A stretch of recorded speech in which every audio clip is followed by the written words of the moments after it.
All right, ladies and gentlemen, boys and girls, children of all ages, welcome one and all to the NFC Championship game. We have the San Francisco 49ers taking on the Philadelphia Eagles for a chance to go to the Super Bowl. The Eagles get the ball first, and they're going to start right around their 35-yard line. And here comes the man himself, Jalen Hurts. Jalen Hurts has had an amazing season. You got to give the man credit for what he's been able to do. And he's not 100% healthy. He is not 100% healthy. But he still knows he has a job to do. And damn it, he's going to do that job to the best of his ability.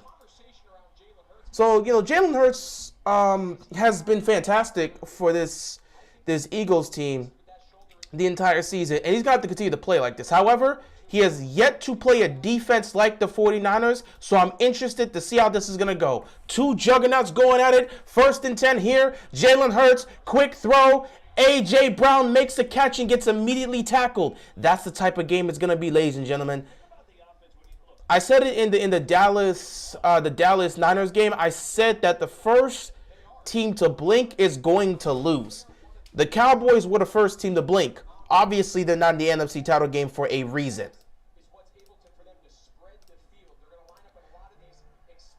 But it's going to come down to who can make more plays and which defense can make more stops. 2nd down here and 4. They're going to run it up the gut and pick up the 1st down.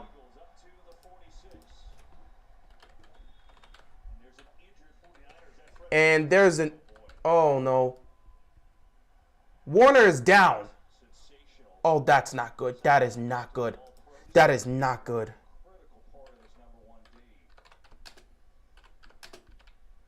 That is not good at all. Oh, no, that's not good.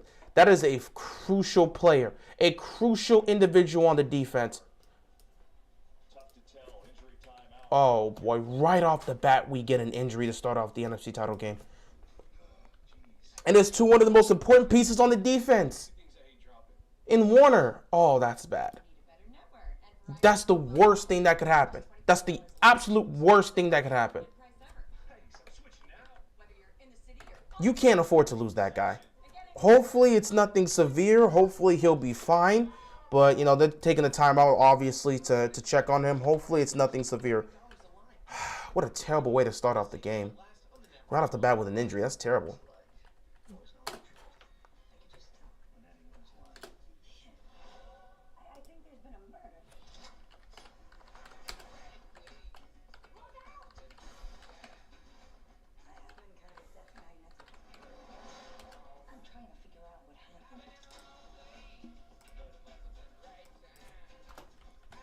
This game it's not going to be easy. Philadelphia's been rolling all season, so I'm interested in seeing how they deal with the Niners' defense.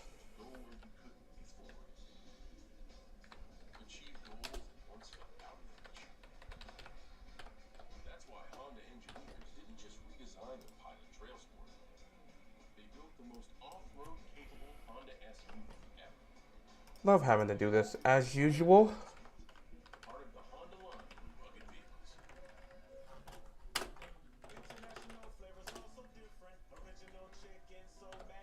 I am so sick and tired of these Burger King commercials. It's the absolute worst. Everyone's got to be tired of these freaking Burger King commercials. Anyway, I hope he's okay, because Warner being down that's tough. Dak is done. It feels good knowing the Cowboys not getting another ring. Yeah, I mean, we had our jokes. It was fun, but we're kind of moving on from that. I'm not gonna continue to pile on to something that's already passed. It's been a week, bro. It's exactly a week since that happened. So I'm gonna just leave that alone.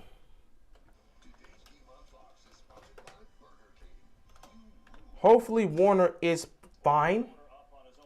So he's fine and he's walking. He's going to go get checked out in the tent. Meanwhile, it's going to be 1st and 10 here for the Eagles.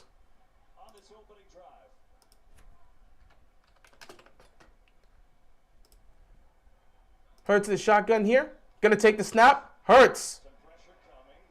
Gonna dump it down, and immediately Goddard, he makes the catch and gets tackled right there. He breaks out of the tackle and gets back to where he was because he got pushed back by 2 yards and then regained those 2 yards.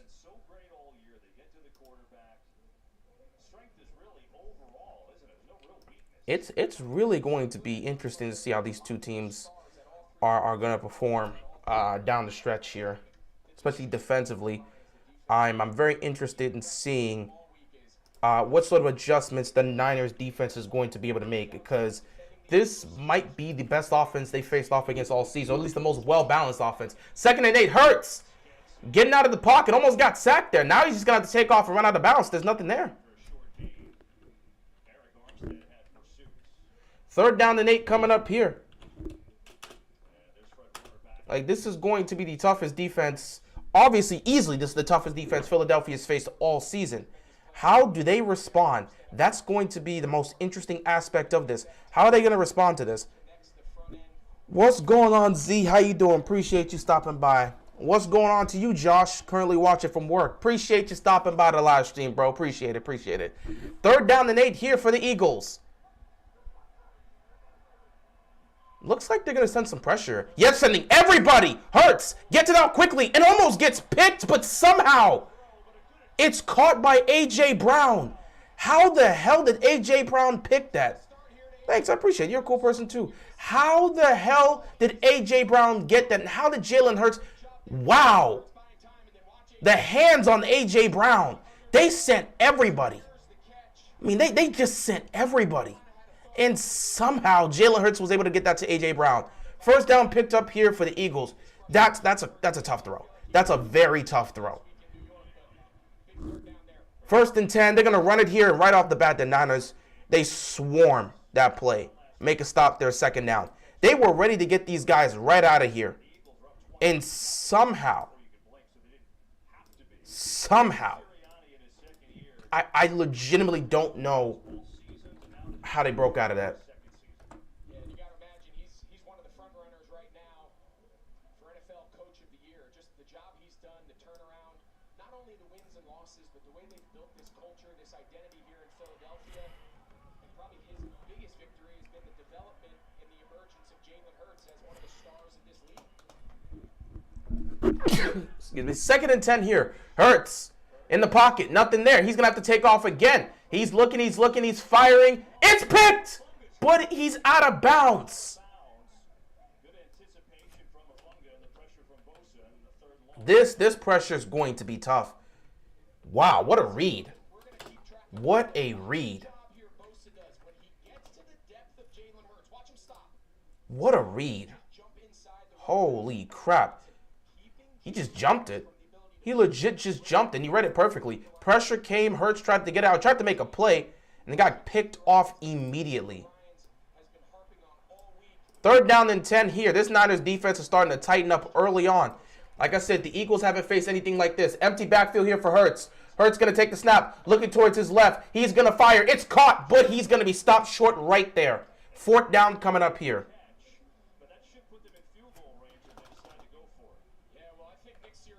They're going to go for this here?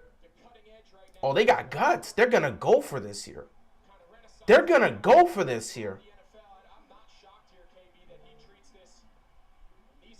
They're going to go for it on 4th down. This takes guts. I want to see what they can do.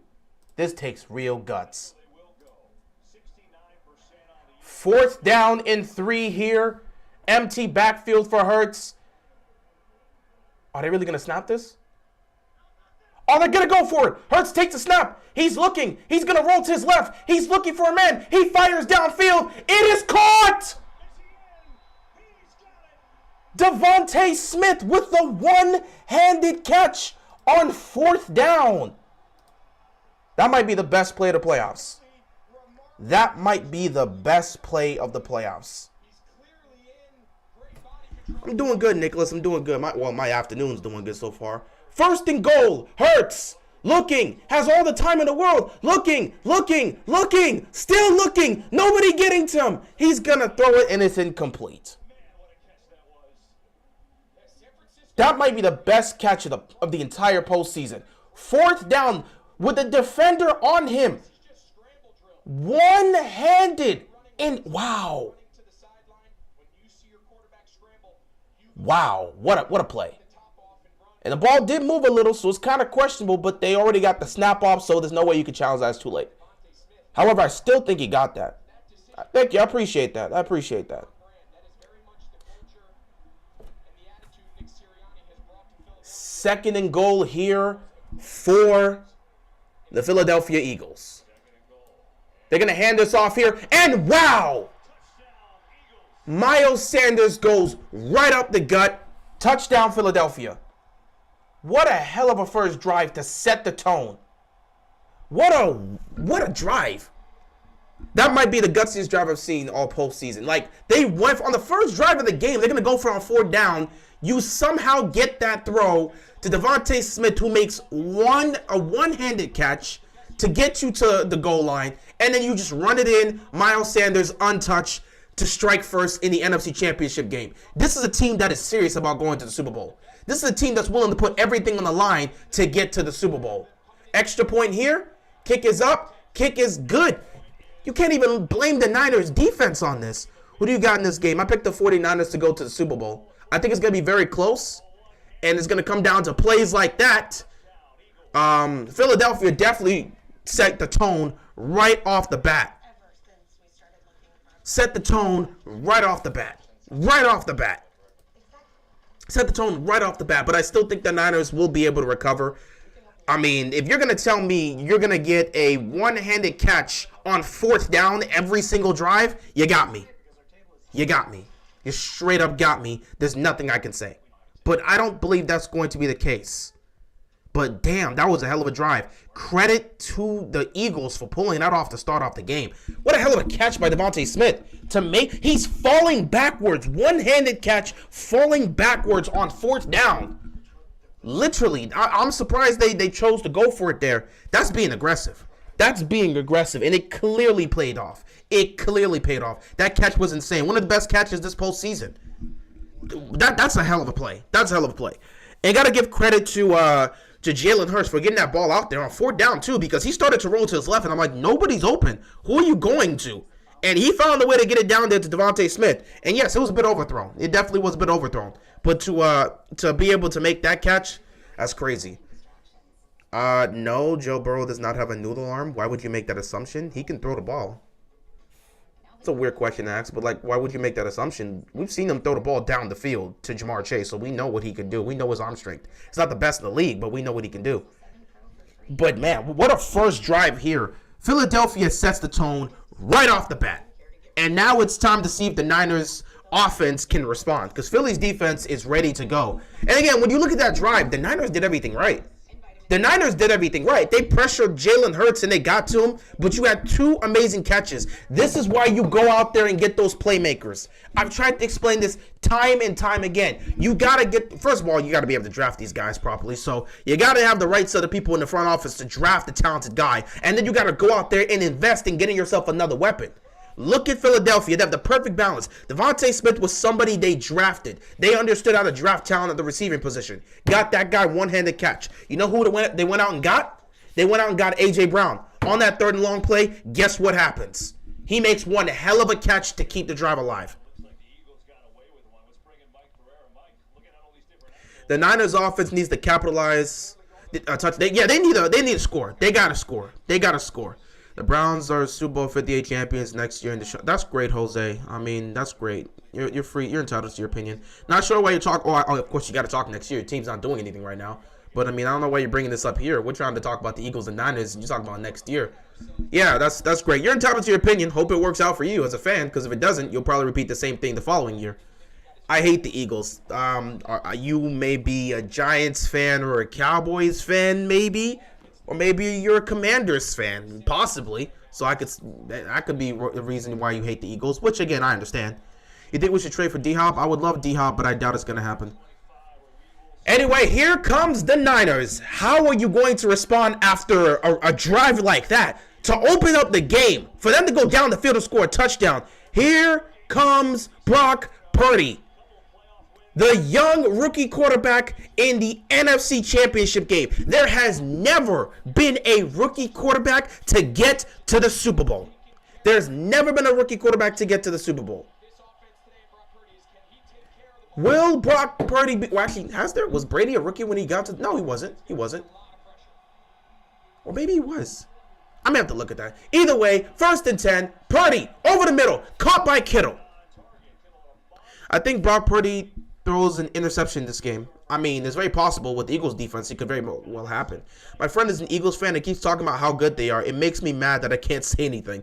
I mean, that's kind of just how things are. If your team was winning... If your team was winning, then you would be doing the same thing. That's just how it is with friends. When you guys are both sports fans, if their team's succeeding, you're going to hate on their team because they're going to be constantly talking trash and being arrogant and cocky. And it's the same way if your team was winning. That's just how it is. So I understand the hate. 2nd down and 1. Hand this ball off to Christian McCaffrey. McCaffrey gets stuffed. Wow. 3rd down coming up here. Bray was drafted in 2000. That is, okay, so that means...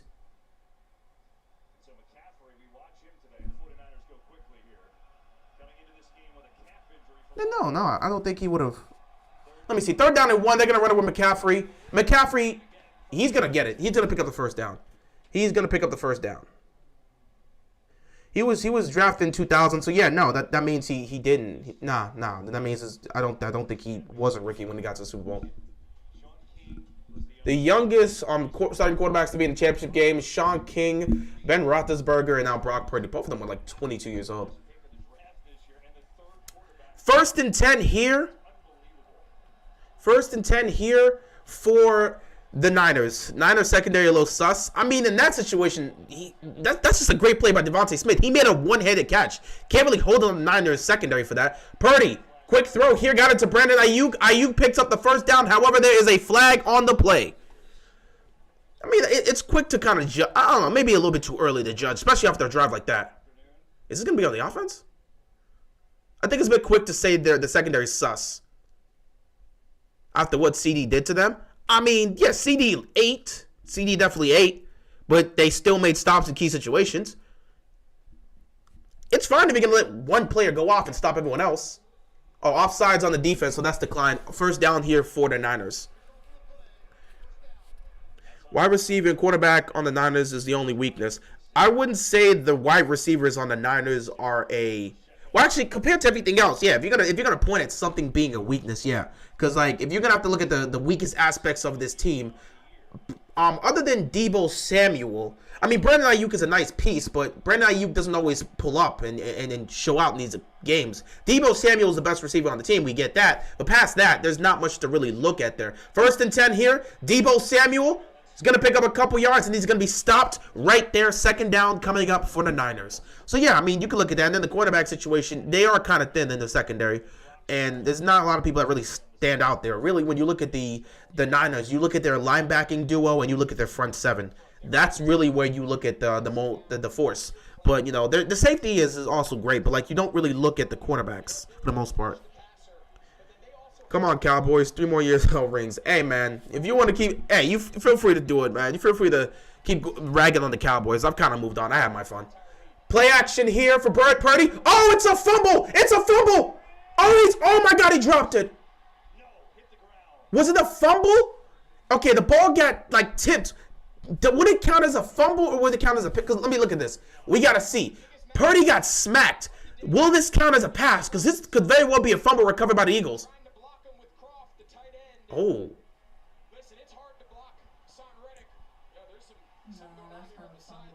That's a fumble.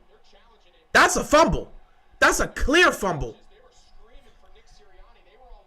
That's a clear fumble. You got to challenge that. That's a clear fumble. Nah. Y'all got to challenge that. That's a clear fumble. What's going on, HC Picks? Appreciate you stopping by. You got to challenge that. That's a clear fumble. Ball's out before he even's like launch. That's a clear fumble.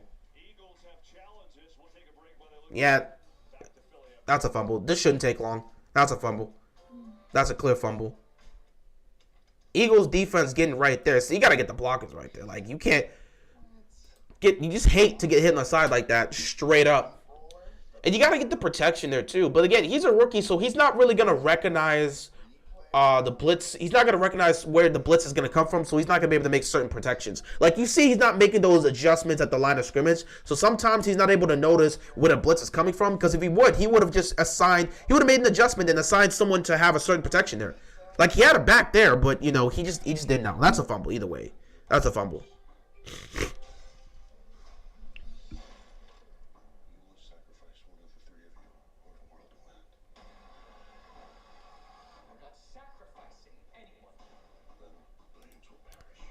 Eagles' only weakness is safety and wide receiver. It's the secondary is where you look at the weakness for the Eagles. The Eagles' secondary is definitely their weakness. Eagles' only weakness is wide receiver. That's wrong. That's absolutely wrong. First of all, wait a minute. You said there's safety in their wide receiver. That's not correct at all. Especially at the wide receiver part. Their weakness is not at the wide receiver position. That is not the case at all. Not even close. They have one of the more stronger receiving cores as well. When you got two dynamic guys in A.J. Brown and Devontae Smith, whatever else you have there is good enough to suffice. But I wouldn't say their weakness is there. The run game is definitely strong. Now, maybe if you want to say, I don't know how great you look at Dallas Goedert, but past Dallas Goedert, do you have another person in the tight end to just coexist with him? I don't know if you could say the receiving position is the weakness for the Eagles. That's not the case, especially since they have A.J. Brown and Devontae Smith. Do the Eagles have any weakness? Well, for the one part, if you saw during the regular season, they weren't exactly great at stopping the run. They weren't exactly great at stopping the run for the most part. The run defense was the weakness, but they did make some changes and some additions to try and fix up the front seven. So I don't think the run defense is going to be that much of an issue for them right now. So honestly, you can make an argument that that's a fumble.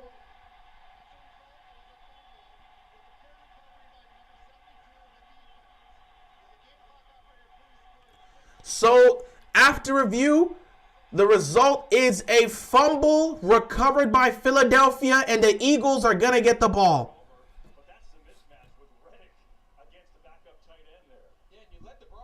Yeah, Eagles' weakest link is linebacker. I can agree on that in some cases. I can definitely agree on that. If you're looking at that, I can definitely agree on that.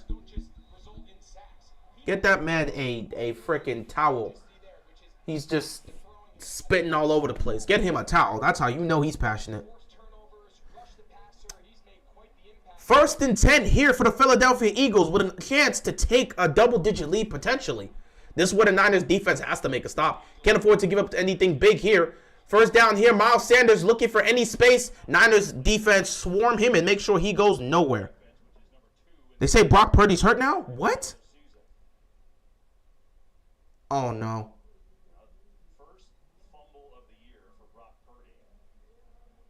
No. Please don't tell me that. Oh, my God. No, please, for the love of God, please, no. No.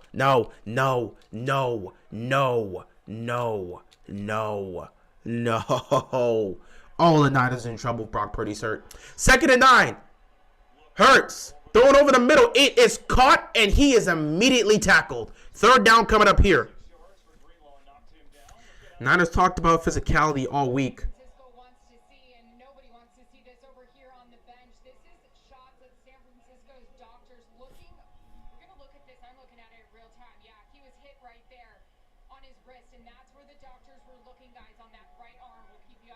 Bro, if they lose Brock Purdy, this game is over.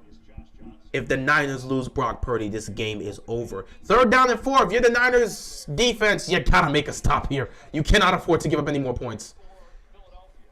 3rd down and 4 coming up here. They're going to run it here, surprisingly. And they're going to make a stop right off the bat.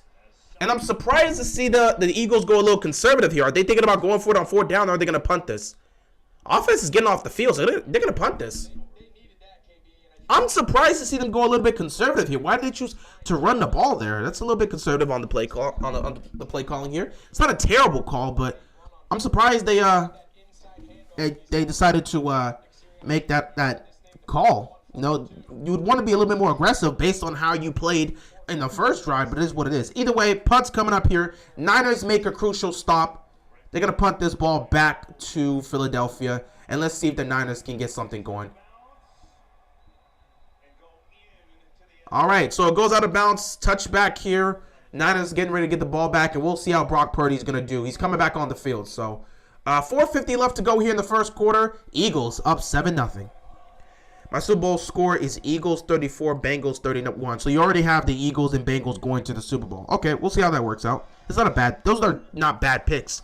Honestly, Eagles have been dominant all season, so I could easily see them still winning this game. I mean, I picked the Niners because I've held on to the Niners for so long, so we'll see how that works out for me. And as for the Bengals have had the Cincinnati Bengals have had the Cincinnati Bengals have had a Kansas City Chiefs number, and the Chiefs have not been able to answer. However, I don't know, man.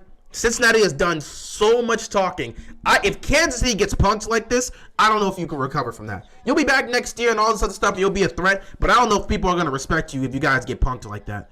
You had the Cincinnati Bengals talking all sorts of mad trash, calling Arrowhead Burrowhead. You got the mayor of Cincinnati saying we got to get a paternity test to see if Joe Burrow's a true father of Patrick Mahomes. You got all sorts of crap Cincinnati's doing. Bro, if Kansas City, after seeing all of that, if they lose this game, bro, I think a lot of people going to lose respect for them. A lot of people going to lose respect for them. Bengals be talking so much smack. I hope they get the crap kicked out of them. I mean, we'll see. I don't know. No one really wants any of these teams to win. No one wants to see Kansas City get back to another Super Bowl, but no one wants to see Cincinnati get back to another Super Bowl. So it's just like it's the lesser of two evils. Who do you take? Bengals talking crazy. I love it. I love it too. I'm perfectly fine with trash talk. Talk whatever you want to talk. All I'm saying is if you're gonna talk trash, you gotta back it up. If you're gonna talk trash, you gotta back it up. And they will have an opportunity to back it up. But, the Bengals have been such a great team that, even when they talk trash, they backed it up. So I feel like we should give them the benefit of the doubt of being able to do it. They've been able to beat Kansas City all 3 times they faced them with Joe Burrow. So you would assume they could be able to get it done. However, here's the thing that people don't really talk about when you look at those matchups. It's not like the Bengals have massively taken down Kansas City.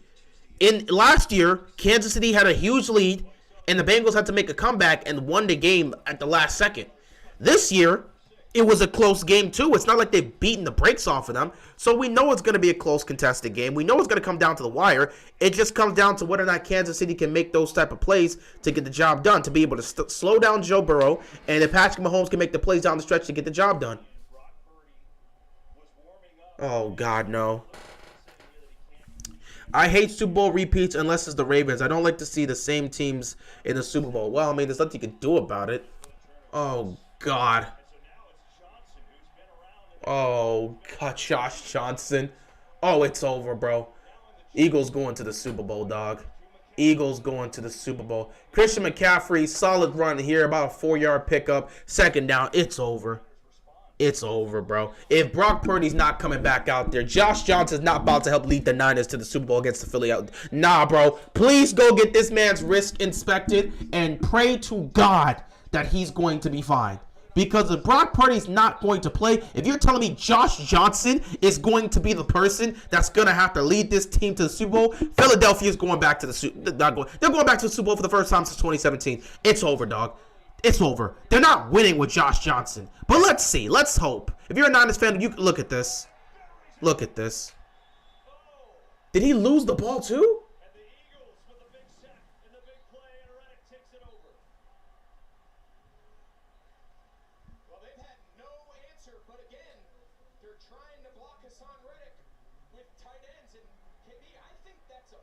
Did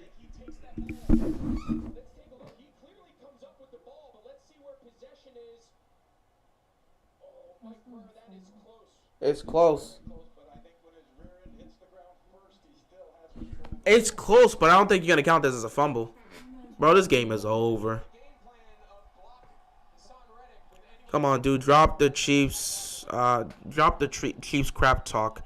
5 straight AFC Championship host runs. Give me a break. Lose and no respect for the Chiefs. What a laugh. What have the Ravens done lately? Go Chiefs. Okay, it seems like I touched the nerve with that one. Because I said that if the Chiefs lose to the Bengals, people going to lose respect for them.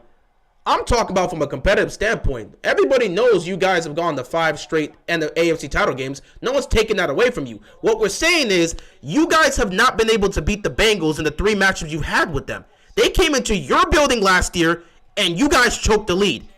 They're back in your building again this season. They've talked major crap. They've dissed the city. They've dissed your stadium. They've dissed your team. The mayor of Cincinnati literally dissed your quarterback. And I'm saying, after everything that's been said, if you still lose to a team that has damn near dissed your city, dissed your quarterback, dissed your arena, you lose to that? Yeah, people gonna lose respect for you. That doesn't mean that they're not gonna understand. Doesn't mean that your guys are gonna lose your place.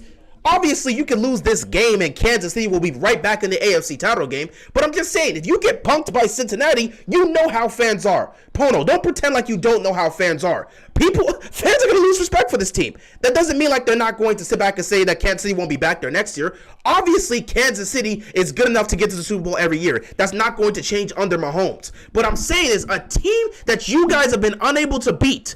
The 3 matchups you faced off against them, you've lost all 3 matchups. They came into your building last year in the championship game and beat you guys in your house. They're back there this year. They beat you early on in the regular season. They're back there this year. You have players on that team talking trash about your stadium. You got the mayor of that city of Cincinnati talking trash about your quarterback. And they're disrespecting your stadium. With that all being said, if Kansas City was to still lose, yes, people are going to lose respect for them. That doesn't mean you won't be back there next year competing. But you lose to a team like that? Come on, bro. This is your first time being a fan. And now Nick Bosa's injured. I mean, this is it. Okay. All right, San Francisco's in trouble. If Brock Purdy does not come back out, San Francisco's in trouble. All right, Purdy's back out there, but I don't know. Oh, boy. No wonder. Yeah, Josh Johnson was in. Purdy got hurt. He hurt his wrist. It was 3rd and 20. I was like, how did we make it to 3rd and 20? What happened? So we'll see what happens. But come on, Polo. This ain't your first time being a fan. You know how this works. You know how this works. Come on. This isn't your first time being a fan. You know how this works. After all the trash that Cincinnati's talked, and the fact that they've beaten you in the 3 times you guys have matched up with them, you lose to them, people gonna lose respect for you. Doesn't mean you guys won't be back there next year, but that's just how things work. I'm not saying. Dude, the mayor of Cincinnati came out and said the whole paternity thing. Right? Yeah. I started watching it, and once I seen it, I didn't even finish the video. I cut it off, and I said, instead of doing your job, you're sitting here making videos. You're stupid. You look dumb. And it's gonna look dumb when y'all. I have all hopes that Kansas City will do the job. It's just that I had hopes for y'all last year, and y'all failed me. But I still have all hopes because it's Patrick Mahomes. Ain't no way. I mean, I picked the Chiefs to win, Ain't so no I mean, way. Like, I have. we'll see what I'm happens. gonna win. We'll see what happens. And I want Cincinnati to look stupid. I want to play because like I'm not saying y'all not a good team, but I just don't like the fact that like fans, y'all are horrible. The fact that the mayor even came out to open his mouth and said all of that made me even more mad. That's wild. As a Raven fan, I was disgusted. 2 of those losses was self-destruction. Yeah, that's kind of how football is. You look at a lot of games is involving self-destruction. You can have big leads and self-destruct. At the end of the day, it's about the final score. Yeah, you got to clean things up, but at the same time, people aren't really gonna. You know how fans are. It don't matter if it was self-destruction. At the end of the day, when it comes to sports, wins and losses are the only thing people care about. No one cares if you hurt yourself. The Cowboys, literally, it wasn't even it was Dak Prescott. Dak Prescott was the main pioneer in the self-destruction of the Cowboys against the Niners. Nobody cares. People are still clowning the Cowboys. Dak was the reason they lost. The defense played great. Oh, that 49ers game? Yeah, but people are still clowning the Cowboys. Yeah, I remember I watched all 3 of those matchups. Literally 2 of those losses, you had a huge lead and blew it. It was self-destruction. By the way, love your content. Appreciate that. Watch you all the time. If we lose today, coaching changes will be coming. Yeah, by the way, coaching changes. Listen, you can't be saying that. I need y'all to kind of lose because we're trying to take Eric Bieniemy from you guys. We need him to come to Baltimore real quick. You know, you guys got Patrick Mahomes. You'll figure out the offensive scheme, but we need somebody that can actually create a passing scheme for us because I'm sick and tired of watching what we've had the last 5 years. These receivers have been dealing with some garbage passing schemes. A perfect example of self-destruction. Look at that damn Miami game. It is what it is. Bills game. The fucking Giants game. The Bengals own the Chiefs until the Chiefs beat them. I mean, that's usually what people say as fans. Mahomes' GOAT status is on the line. I don't know if you want to say that, but you know, I don't know.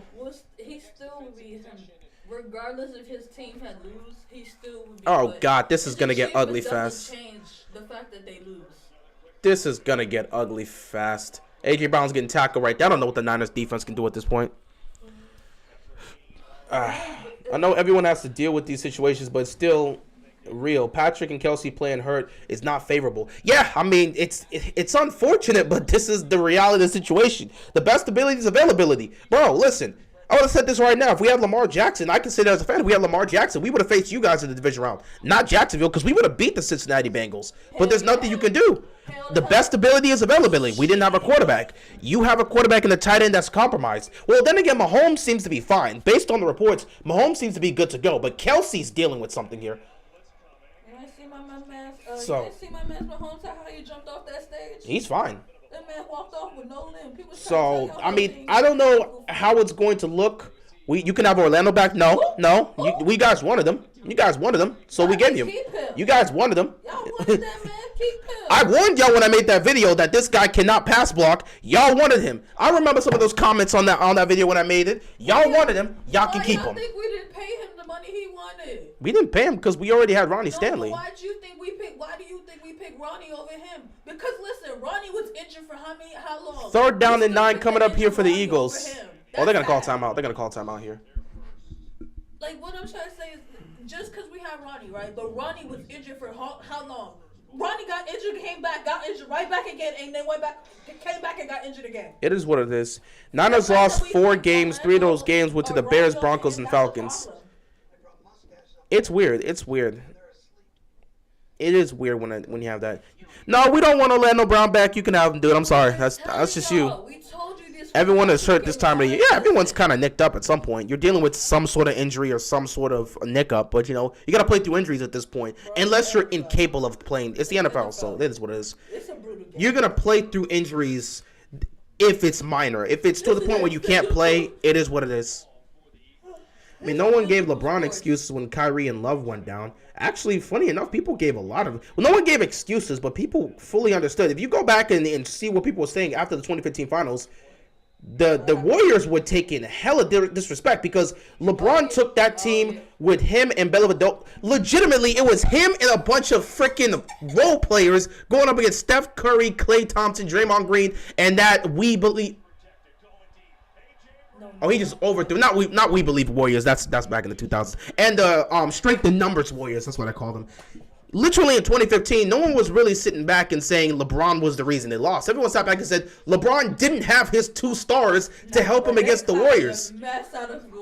Which is why the Warriors got so pissed off heading into 2016. Nobody respected the championship. Everyone said they got lucky. If Kyrie and K-Love were healthy, the Cavaliers would have won easily.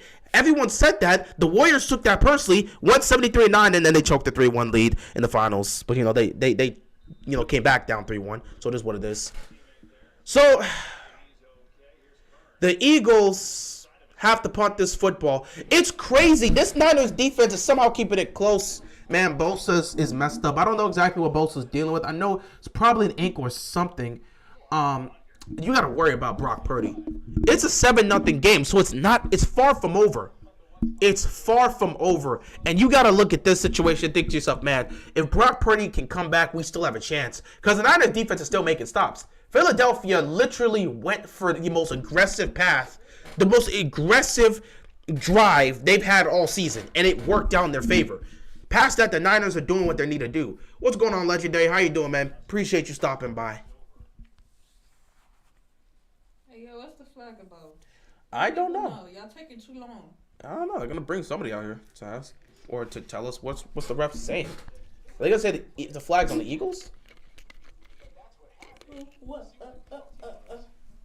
It's on the Eagles. Hands to the face. Blocking the back.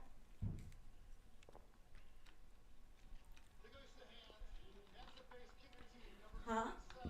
Hands to the face on the Eagles. Oh, that's what he said. Cause I don't know whether he sound like he mumbled. No, he ain't. So they put a hands to the face penalty on Philadelphia. Okay. The ball hit the sky cam. Well, that's a hell of a punt.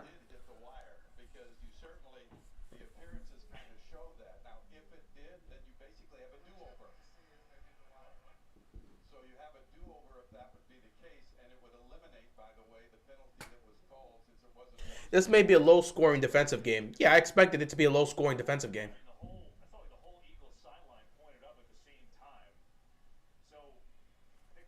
I don't think either one of these teams are eclipsing 20 points. Actually, no. I'm sorry, not 20 points. I don't think either one of these teams are eclipsing 30 points. You'll see they were pretty adamant about what they saw, but just from a field position standpoint, this is a critical determination. Wait, what? It hit the wire, the Skycam wire. So what was the penalty for? Well, the penalty did happen, but now that it hit the wire, they're gonna have to negate the penalty and re-kick it. So the penalty did. If it hits the Skycam, that's just how it is. So it hit the Skycam Yeah. and they completely avoided the penalty. They didn't know it hit the Skycam, so they called it like it's not, because the penalty did happen, but it hit the Skycam. That's why all the players are saying, "Yeah, it hit the wire of the Skycam." So because of that, if that usually happens, they usually have you re-kick it. So because of that, the penalty's void. It was crazy. None of them will point that Skycam if that ball was at the one. They would not point that Skycam. Of course, man. You're trying to get an advantage. This is sports. If it was at the 1 yard line, I would. Who would call it one Skycam?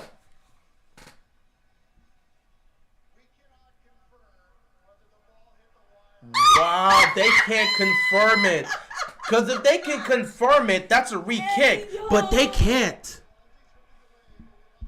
I work in sports production. If the ball hits one of our cams, it's usually a redo. It's super rare, though. Yeah, that's how it is. If it hits one of the cameras, it's an automatic redo. But they can't. They said they can't confirm it, so there's no redo. That's why everyone was pointing up about that. Okay, but that was just a question, right? They don't got another camera that's watching. You can have the enemy. Andy retires at the end of the year. I don't see Andy Reid retiring this year. And Sean Payne will be the Chiefs' new head coach. Sean Payne's not going to Kansas City. That's why no one is hiring him. Denver is very high on getting. Nice pass to Deebo Samuel. Let me tell you right now, Sean Payne, Denver. Huh? Let me see. Pretty sure it's still Josh Johnson. Yeah, Brock Purdy is trying to get himself together. They may not. He's still just throwing. They're trying to test the wrist out and letting him throw. First of all, you understand you have to give up. Like, I think what did the Saints say? You gotta give up a draft pick or two because it's not like you can just freely get them. You're gonna have to give up draft comp for that. Which I mean, I'm pretty sure Kansas City's fine with, but I don't know if you guys. Why? Because the Saints technically still own their rights to him. Sean Payton. He chose to step down. Okay, but he was still on the. Chose to stop down. They still get. Yeah, so you can't. It's like if a player just decides to retire while still on the contract, it's not like he can just easily. Oh, he was still on contract. You get comp picks for certain players, right? He was still in contract. Yeah. When he stepped down. Yeah. Oh. Purdy will still take hits during this game if he comes back. Well, I mean, yeah, that's to be expected. He's not gonna go off of this game cleanly. It's not like he's gonna go untouched. We have a lot of picks to give. Again, so does Denver. And Denver's more desperate for a head. They are more desperate for a head coach than you guys. First of all, saying Andy retires at the end of the year, I don't even know. Has Andy Reid talked about retirement? Is this your estimate? Is this your assumption, or has Andy Reid actually talked about retirement? Because I've heard nothing about Andy Reid and retiring. I don't know much about what's going on in the Kansas City's news, but I haven't heard much about Andy Reid retiring this year. Like, win or lose, I haven't heard anything about Andy Reid retiring. So I don't know if this is just your personal prediction or if this is something that you guys have been talking about in your Kansas City newspapers or something. I haven't heard anything about Andy Reid retiring. Maybe it happens, maybe it doesn't, but I haven't heard any news, any updates, nothing like that. I've not heard any speculations. This is the first time I'm hearing it from you as a Chiefs fan. So I didn't know that Andy Reid was retiring, or unless this is something that you guys are just putting out there because you personally believe that if Kansas City, whether they win or lose, you believe Andy Reid, this is his final season as a head coach. If that's the case, we'll see how things go. But if there's been reports about that, then that's an entirely different question. So, yeah, one, I have no clue if Andy Reid's going to retire. And two, Denver's more desperate for a head coach than you guys. And if Denver has to throw every single draft pick at them, at some point, Kansas City's not going to throw everything at them for Sean Payton. It's just not going to happen. So, I mean, I wouldn't underestimate the desperation of Denver. So, oh, yeah, my opinion from what I'm noticing age-wise, yeah, that doesn't really work out when you see guys like Bill Belichick. What? Oh, that was my phone. I heard a ding. Okay, my bad. I'm sorry. Sorry. So I heard something. I heard a noise. Okay. Yeah, when you got both Belichick and you've got what am I trying to think of right now? Hey, he's slipping my mind. It's gonna come to me. 2nd down and 1 here for the Niners. You can't even remember what team it is? I know who it is, but I'm not saying you don't know who it is, but I'm saying you don't even remember the team. I remember the team and everything, but I want to get this myself. Well, let me what's the team? No. I want to get myself. Pete Carroll. Thank you. Pete Carroll. That was my You mind. couldn't even just say Seahawks. Okay, yeah. So, like, Pete Carroll and Bill Belichick are up there age-wise, and they're still coaching.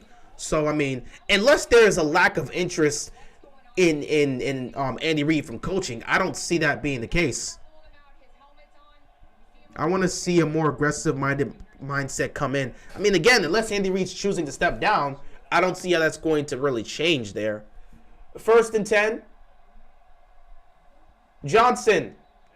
And there's a whistle. Flag on the play. If a coach steps down on the contract and that team still owns his rights, and you know to pay that team in order, you have to pay that team in order to get him. Yeah, like I said, if a coach steps down on the contract, you're gonna have to give up maybe a draft pick or something in order to gain the rights for him. So that's just how it is. And Sean Payton stepped down while still being on the contract, so that's kind of why you need to give up draft picks or something. Because the Saints want to get something back in exchange for Sean Payton, which Denver is perfectly fine with giving up. Spags can go too. Bring in Rex Ryan. I don't know if you want to put Rex Ryan with your philosophy, with Kansas City's philosophy. You want to put Rex Ryan with philosophy? Okay, look at this. Johnson, he just throws the ball away. Jesus, somebody get Brock Purdy back in here, please, before this game gets out of hand. It's still a 7-0 game, but I mean, damn, you need Brock Purdy back desperately.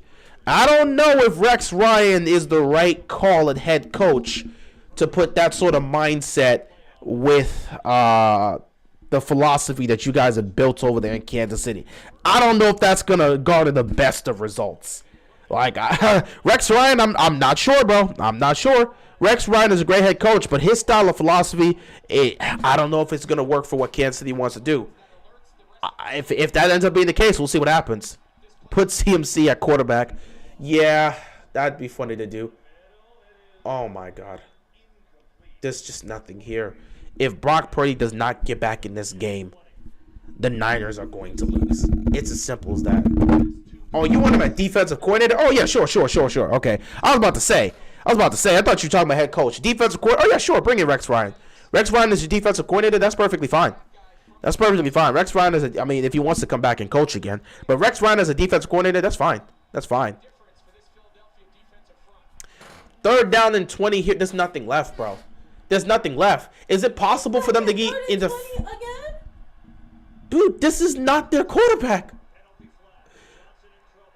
Oh, my God. Flag on the play again. There's just nothing here. For God's sakes. Bro, I'll take a... Please.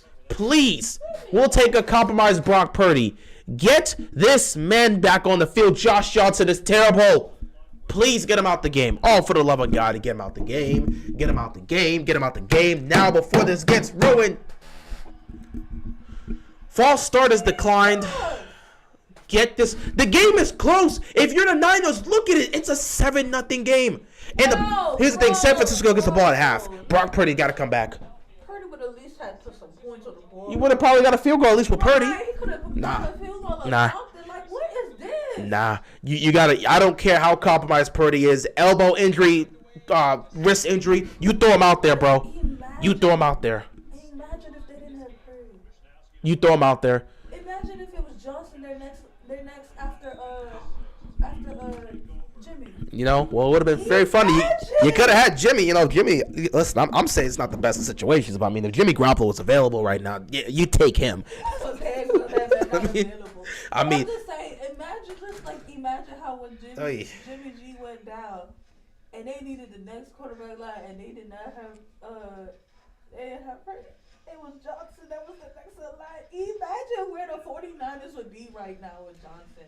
They would not have made it to the playoffs. I mean, it probably still would have, but it wouldn't be the answer. Do you see the way he played? I mean, the Niners' talent was able to carry Garoppolo. Listen, you don't rely on him in the pass game. That means you have to double down in the run game with McCaffrey and Debo and the others. They probably still could have made the playoffs. They just wouldn't be the 2 seed. They would be the 7 seed, and they would somehow lose in the first round. Because, again, the Niners are far too talented. It's not like Brock Purdy carried them here. Brock Purdy did not carry the Niners to the playoffs. The Niners legitimately are that good of a team. Even with a quarterback like Josh Johnson, they could still make the playoffs. They could make the playoffs. They could win 10 games. They could win 10 games. First of all, you got to remember he's played 2 snaps all season. I don't care what he. First of all, you're giving the assumption that he gets a whole off season. Bro, this dude Josh Johnson's won some games in the NFL. Just himself won some games. All I'm saying is with what the Niners have offensively and defensively, if they can hold teams to 15 points, and you got enough weapons to get something done in the run game, Josh Johnson is not so terrible that you couldn't win 10 games. That man right now making me want to shake a knot. Yeah, but I'm not saying it's going to be pretty, but they can win 10 games with Josh Johnson. That Niners team is far too good that you could throw any quarterback in there and they could win 10-plus games. I've watched worse situations. I've literally watched Pittsburgh, a much inferior team, find ways to win nearly 10 games with sometimes they're using Mitchell Trubisky, and yes, name one. Yes, that's how talented the Niners are. They could potentially win 10 games with any quarterback. Doesn't mean you have to rely on them. You could double down on the run game. Throw a quarterback out there, any quarterback. Legit, any quarterback, they can win 10 games. That's how talented the Niners are. Now, they won't go anywhere in the playoffs, but they can win 10 games and potentially get a wild card spot. What's your opinion of the Chiefs' game plan? You're going to have to get the ball out. Legitimately, I think the one thing is you can't put Patrick Mahomes in danger. You cannot have Patrick Mahomes holding on to the ball. I know the best part of what Mahomes does is he's able to create. Just like he's one of those special quarterbacks that's able to create. He extends plays. But I don't know, in a game like this, if Mahomes is truly compromised, even though they said he's good to go, but if Mahomes is really compromised, you look at this stop right here by the Niners defense on 4th down. On 1st down. What? Yeah, Kelsey's compromised too. If that's the case, you got to use the speed on this team. Now, you guys don't have the same speed, obviously, without Tyreek Hill. But you got to get the ball out of the hand of Mahomes quick. You need a lot of quick passes, set up some easy throws, and you're going to have to utilize the run game. I think that's going to be the case. Cincinnati does this a lot. Like, if you watch how Cincinnati plays, Cincinnati's not really looking to throw the ball down the field consistently. Joe Burrow literally takes what the defense gives him. He's dumping it underneath. He'll get these quick throws to Jamar Chase. He'll throw it quick to T. Higgins. He'll dump it underneath to Hayden Hurts. Just get these quick throws. Utilize your weapons. Hurts! Oh, you just sack him inside. Oh, my God. Bosa almost got him on a safety. That could have been 2 points right there, Bosa. Bosa almost had this man on a safety. Oh, my God. He tried. Hurts fought for his life. He did. Oh, my God.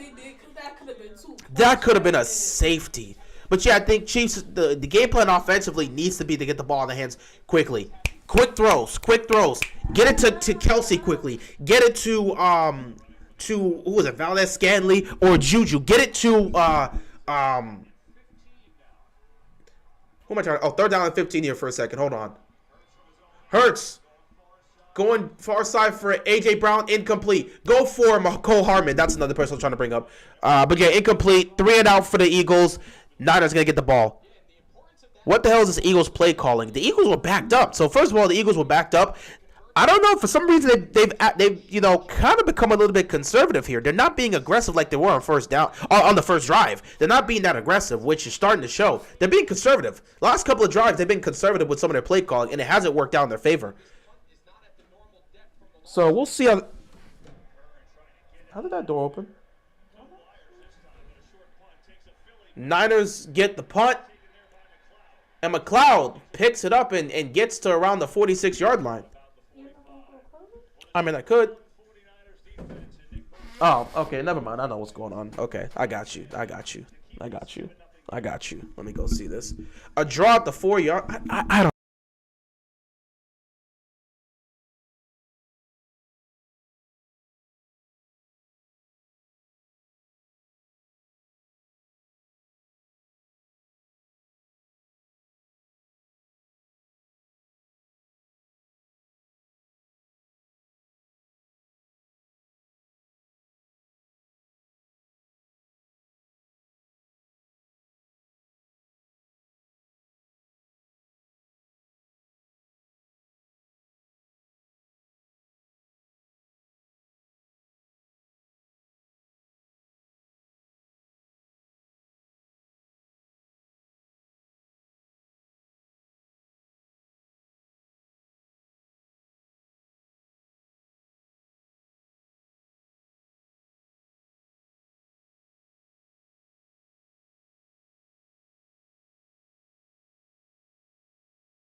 All right.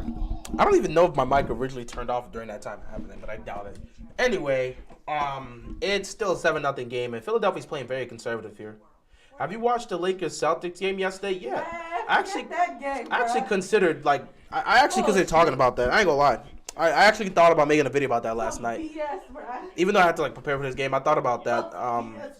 Yeah, the refs are, there are three things that really kind of hurt the Lakers in that game. One was Anthony Davis, which again, that's not his fault. Anthony Davis just got back, but Anthony Davis literally could not post up. He couldn't post up Brogdon. You know what? I'm gonna hold that for commercial break. 1st and 10. McCaffrey on the screen. McCaffrey, ooh, takes a shot, but he might have picked up the first down here because he flipped. I'm gonna hold that Lakers sentiment for a second. I'll talk about that here. They're probably gonna have to get situations like this. If you're gonna miss Brock Purdy, you gotta make these throws easy for Josh Johnson. You can't put him in a 2nd and long situation. So this is where you gotta get Christian McCaffrey involved. You get McCaffrey involved, you get Deebo Samuel involved. 2nd and 1, I'm handing the ball off. 2nd and 1, I'm handing the ball off. This is the best chance for us to get points here. I'm handing the ball off to McCaffrey. We don't need to do no play action, nothing. Hand the ball to McCaffrey. McCaffrey makes a move. McCaffrey picks up a first down. Now you go back to first down. If you're looking to get the ball to Christian McCaffrey, feel free to get the ball to Christian McCaffrey right off the bat here. Or you can look to set up a screen and get it in the hands of Deebo Samuel or McCaffrey. But you got to make the throws easy for Josh Johnson. Trey Lance or Purdy next year? Well, it depends on how Purdy performs. Now, he's not able to play right now, so that is an issue. He's not able to play right now, or at least we'll see if he'll be back in the second half, because I'm pretty sure they're not going to play him for the rest of this first half. But if he does come back and leads them to the Super Bowl and plays well, maybe they win the championship, they'll probably go with Purdy. Then again, I think Purdy at least gets the start.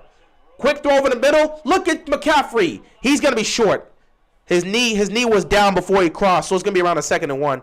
You think the Niners have a chance? Yeah, the Niners have a chance to win this game. The defense is going to give them a chance. but you cannot make these throws difficult for Josh Johnson, and you have to rely on your talent. Like McCaffrey right there, almost that was a tough throw to make because it was tipped, and McCaffrey almost dropped that there. But he was able to make a play, which was great. Josh Johnson, 3 of 5, 27 yards. A quarterback sneak on 2nd and 1 with Josh Johnson is crazy, but you do pick up the first down.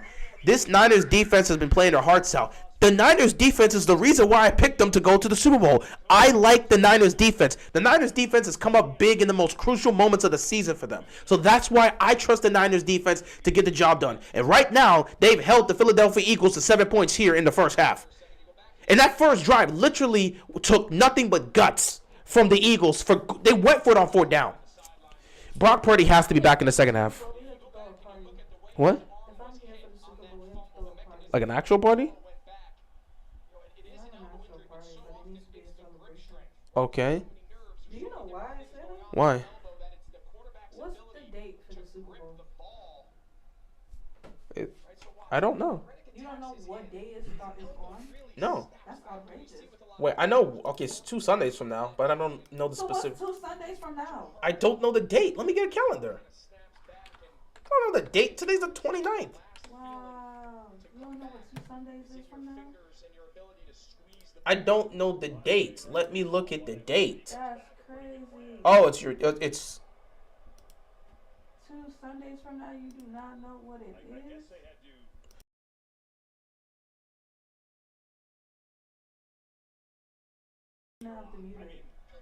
I just didn't know the date, but I got it. Anyway, first down and 10 here for the Niners. They're at the 24-yard line. Get the ball out of your hands now! He was going for Ayuk. See, I don't like those play action. You cannot be doing these play action situations. Eagles offensive coordinator is goofy. Yes, he is. Well, actually, with the way he called some of these plays, that's a problem. 2nd down and 10.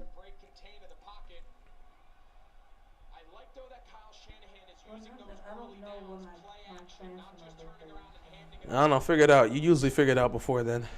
So I don't know if I'll be here for my birthday or not, but if I am here on my birthday, Here comes McCaffrey. McCaffrey breaks a tackle. McCaffrey breaks 2 catches. McCaffrey's still on his feet. He's going to the end zone. Touchdown, Niners. But if I am, we have to do something. Oh, my God. All right, we can bring people here. We can have a whole party. Who the hell we bringing here? Oh, you I can. ain't bringing nobody. Bro, if you want to do something, do something. You can't, if you trying to throw a party, low-key invite peoples here. I'm not inviting nobody in the house. All right, bro, do you. It's your thing. How did McCaffrey keep his feet? Christian McCaffrey's a monster. And let me tell you right now. Actually, let me meet this.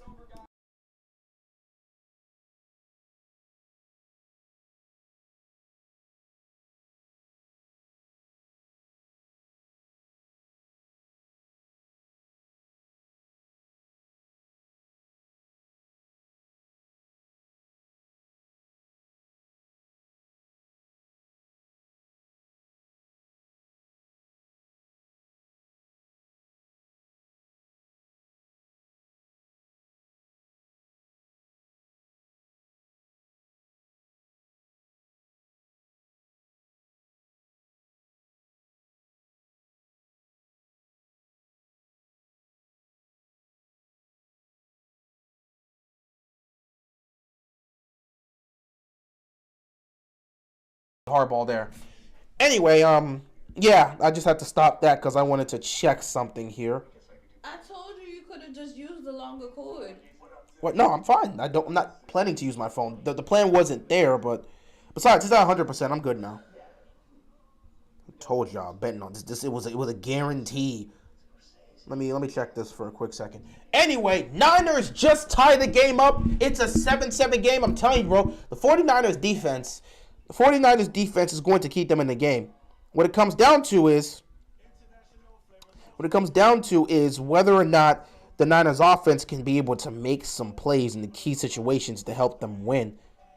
I'm so sick and tired of this stupid commercial. Everyone's so sick and tired. Wow. Nobody cared about Burger King.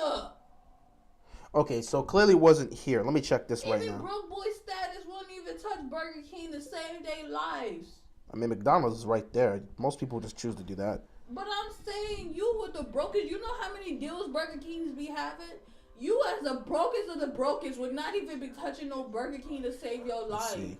Oh boy. Okay, I picked. Okay. I don't care how cheap McDonald's So Philly is, can Burger get King 16. have a deal Okay, we for good. 2 for $5. We are good, You bro. can I get- like this. You Man. can get 2 small meals, bro.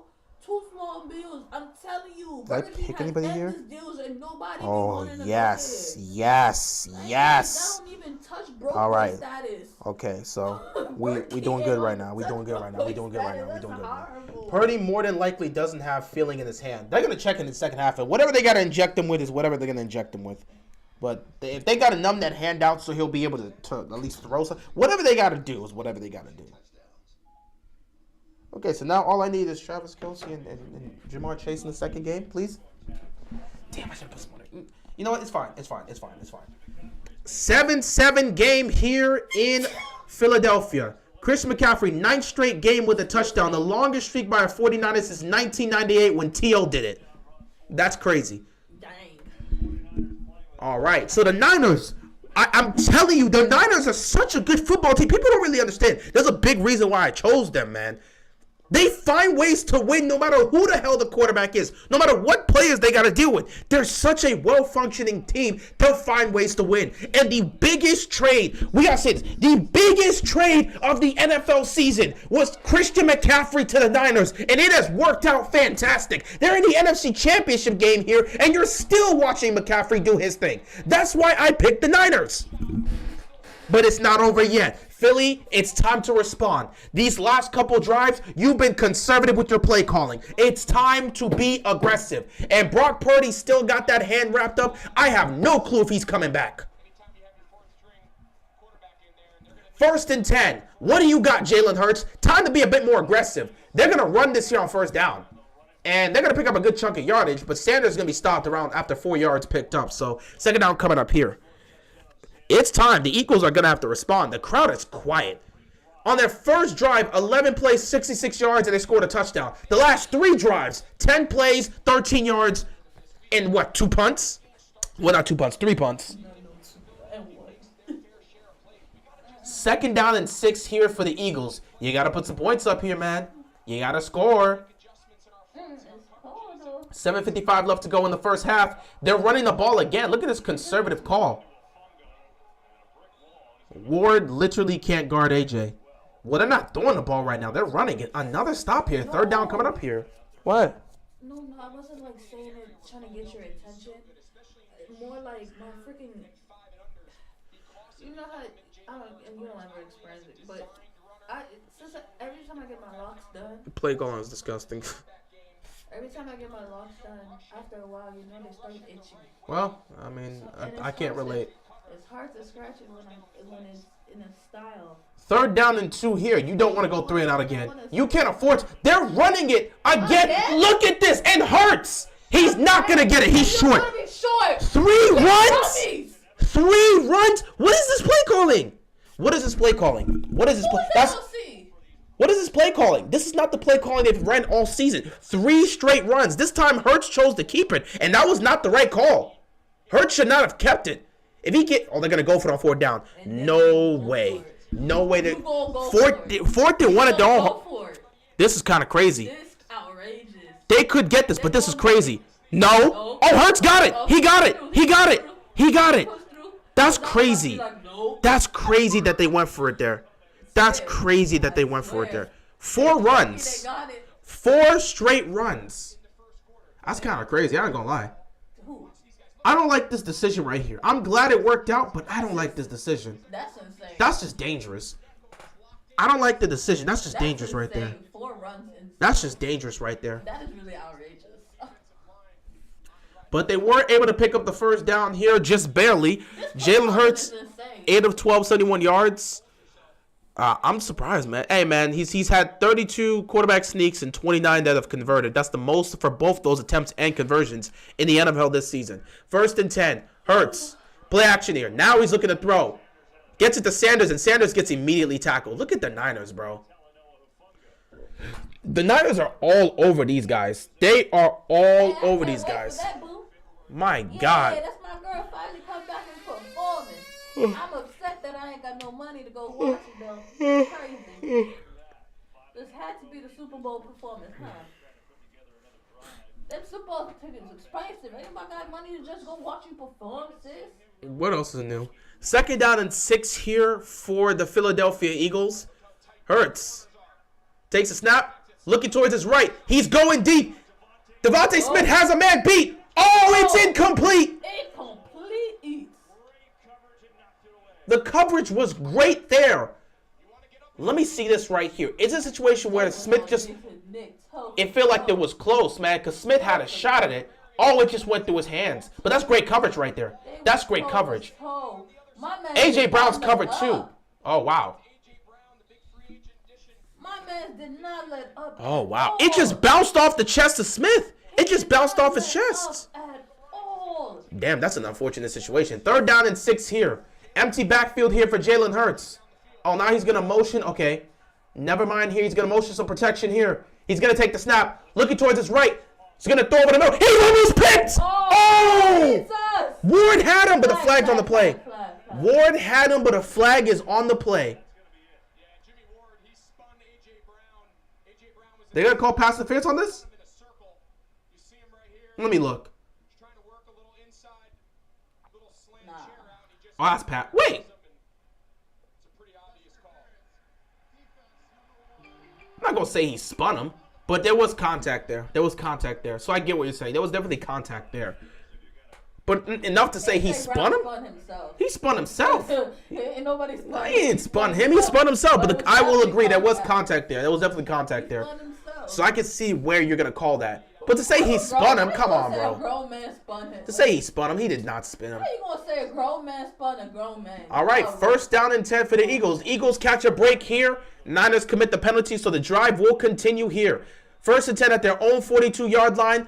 5:04 left to go here in the first half.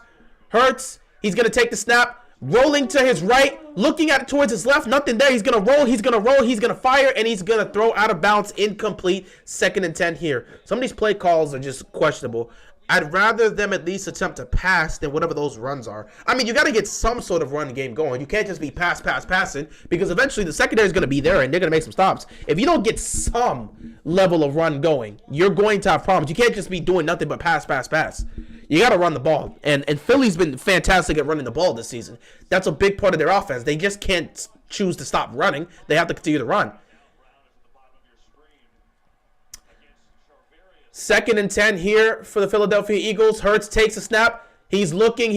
Nothing's there. Pressure's coming. Hurts is going to dodge the pressure. Hurts looks like he's going to take off. Flags on the play, and he's just going to drop there.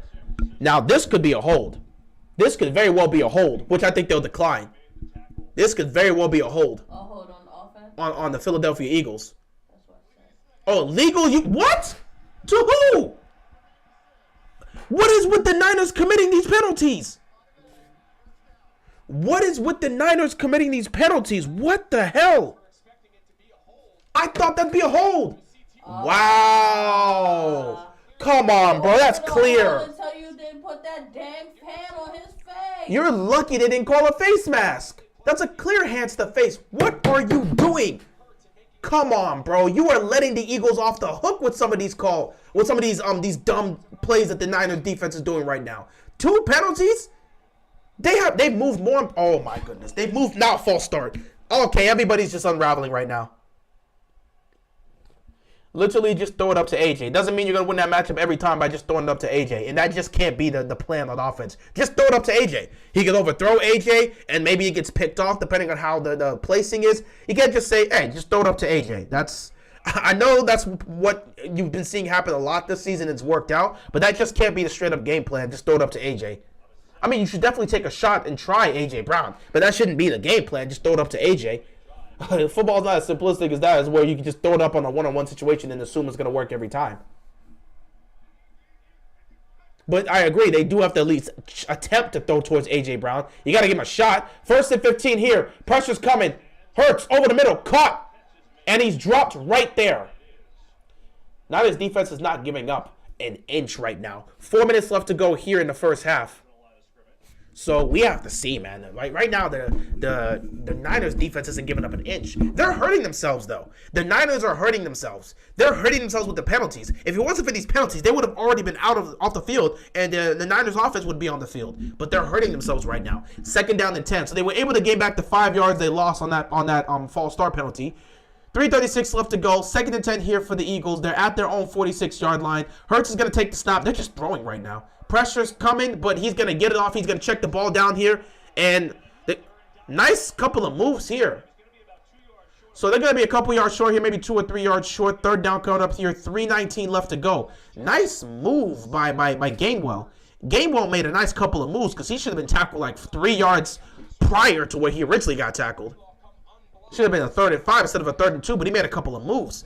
I'm surprised. Philly's just choosing to throw the ball right now. The run game isn't working, so they're just throwing the football right now. Which, again, if it's working for them, it's working for them. And I wouldn't be surprised if they go for it here on 4th down. 3rd down and 2 here for the Eagles. Hurts. He's going to hand it off here. And they're going to pick up the 1st down. And obviously they're inside Niner territory. But the Niners right now, they hurt themselves. The Niners should have already been off the field. But these idiotic penalties have hurt them. If you don't cause these penalties, you're going to be fine. So the Niners defense just hurt themselves.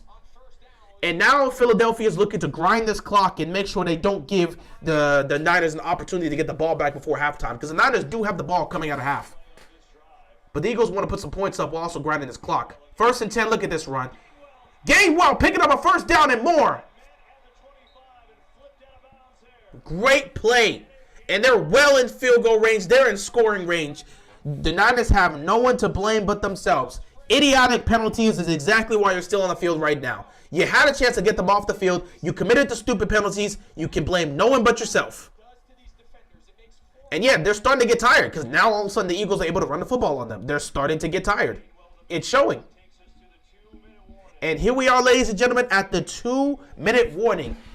It's a 7-7 ball game in Philadelphia. Eagles have the ball in field goal range, looking to put some points up.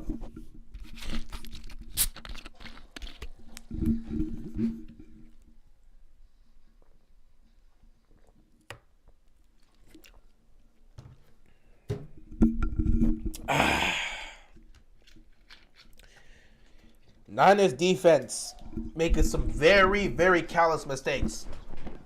The pass interference call, the idiotic hands to the face call. Just got back from work. What happened to Purdy? He suffered an elbow injury. It was a play where he was going for a throw. I believe it was on the 2nd drive for the Niners. He was going for a throw. It was on play action. He was going for a throw, and the ball got stripped. And his hand got hit, and the ball got stripped. Turnover, Philadelphia recovers. But that hit to his hand caused that injury. So right now his arm's wrapped up, and we have no clue if he's going to be back for the second half. Eagles run enables their passing. Top 2 run team in the past 5 years. Yeah, their run game enables their passing. So, I mean, the run game wasn't working, though, for much of this game. So they had to start relying on their passing. And because they started relying on the passing, now you're starting to see the Niners starting to back up even more, which is giving opportunity for the run game to get going, which is now making it difficult for the Niners defense to try and make a stop. Niners had them. The Niners had them on the ropes. Those 2 penalties, the pass interference call and the hands to face call, is exactly why they're now giving up this many yards. Now, if you're the Niners, you know they're going to score, but you're just hopeful you can make a stop and not give up a touchdown. If you get a turnover, absolutely get a turnover. But you need to stop. You need to stop right now and to get this ball back.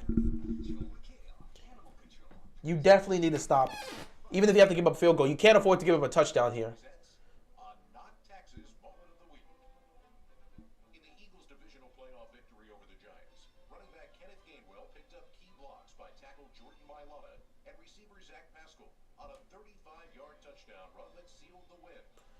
Yeah, good for Gainwell. And he just had a big run here in this game, in the NFC title game. Good for him. Good for him. All right. So, 2-minute warning here. Philadelphia definitely wants to score before halftime because the Niners do get the ball coming out of half. What's up, Gronk? How you doing, bro? What's up, Michael Strahan? How you doing, bro? Got the Fox crew on the sideline here for halftime, I guess. 1st and 10 here for the Eagles. They're at the Niners' 24-yard line. They're going to run this ball. Wow. They got him behind the line, and they just weren't able to make the tackle. They had Sanders behind the line. They could have lost. He could have lost like 4 yards there, but they weren't able to stop him on the edge there. Look at this. Bosa had him. But he just slipped.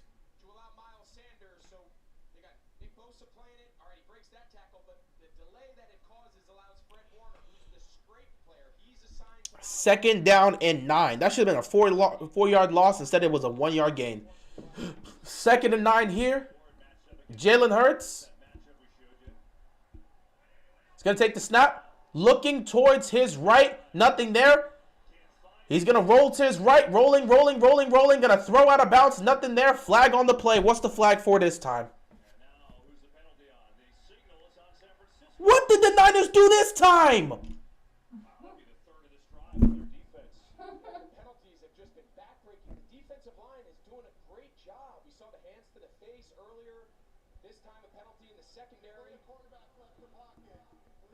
Wow. The Niners are going to screw this up and give up a touchdown. Like, what are you actually doing at this point? 3 penalties on 1 drive? Ward, what are you doing? Wow. What are you doing, bro? Why are you holding on to Goddard like that? Come on, bro. You're supposed to be better than that. Look at this. 1st and 10 again. 5 penalties for 23 yards. 3 of the 5 penalties have been on this drive alone. If Philly doesn't score a touchdown, it'll be a blessing for the Niners. 1st and 10. Sanders. He's getting a nice block, but he's going to be stopped there. He's going to pick up a couple yards, though. Second down here. If you're a Niners fan, all you can really do is just hope that the you just got to hope that the Eagles don't score a touchdown here. Okay. Oh. Never mind. How do y'all let this man constantly beat? Second down and 5. They're going to run this ball again. And look at Sanders running through into the end zone. Touchdown, Eagles. That's what the Niners get. The Niners defense made mistake after mistake after mistake. You could have made the stop, but you made 3 straight mistakes. Penalty after penalty after penalty. You have no one to blame but yourself. You have nobody to blame but yourself.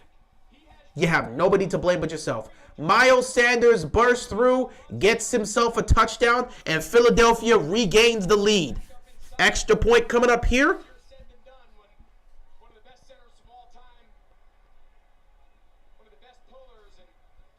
Here we go. Kick is up, and it is good. And just like that, the Philadelphia Eagles are back up by 7.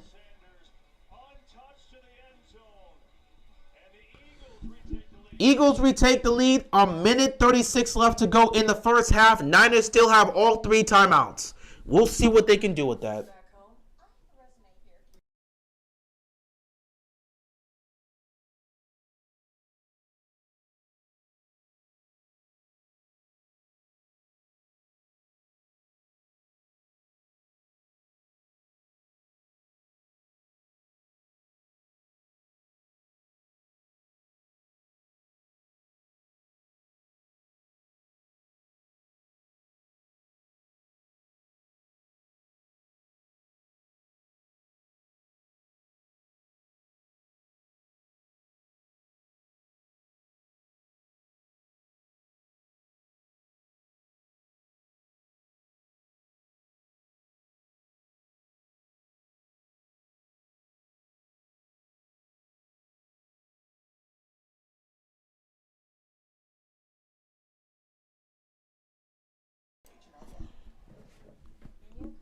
That's actually funny.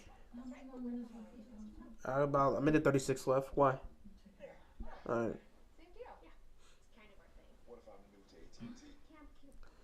That's funny.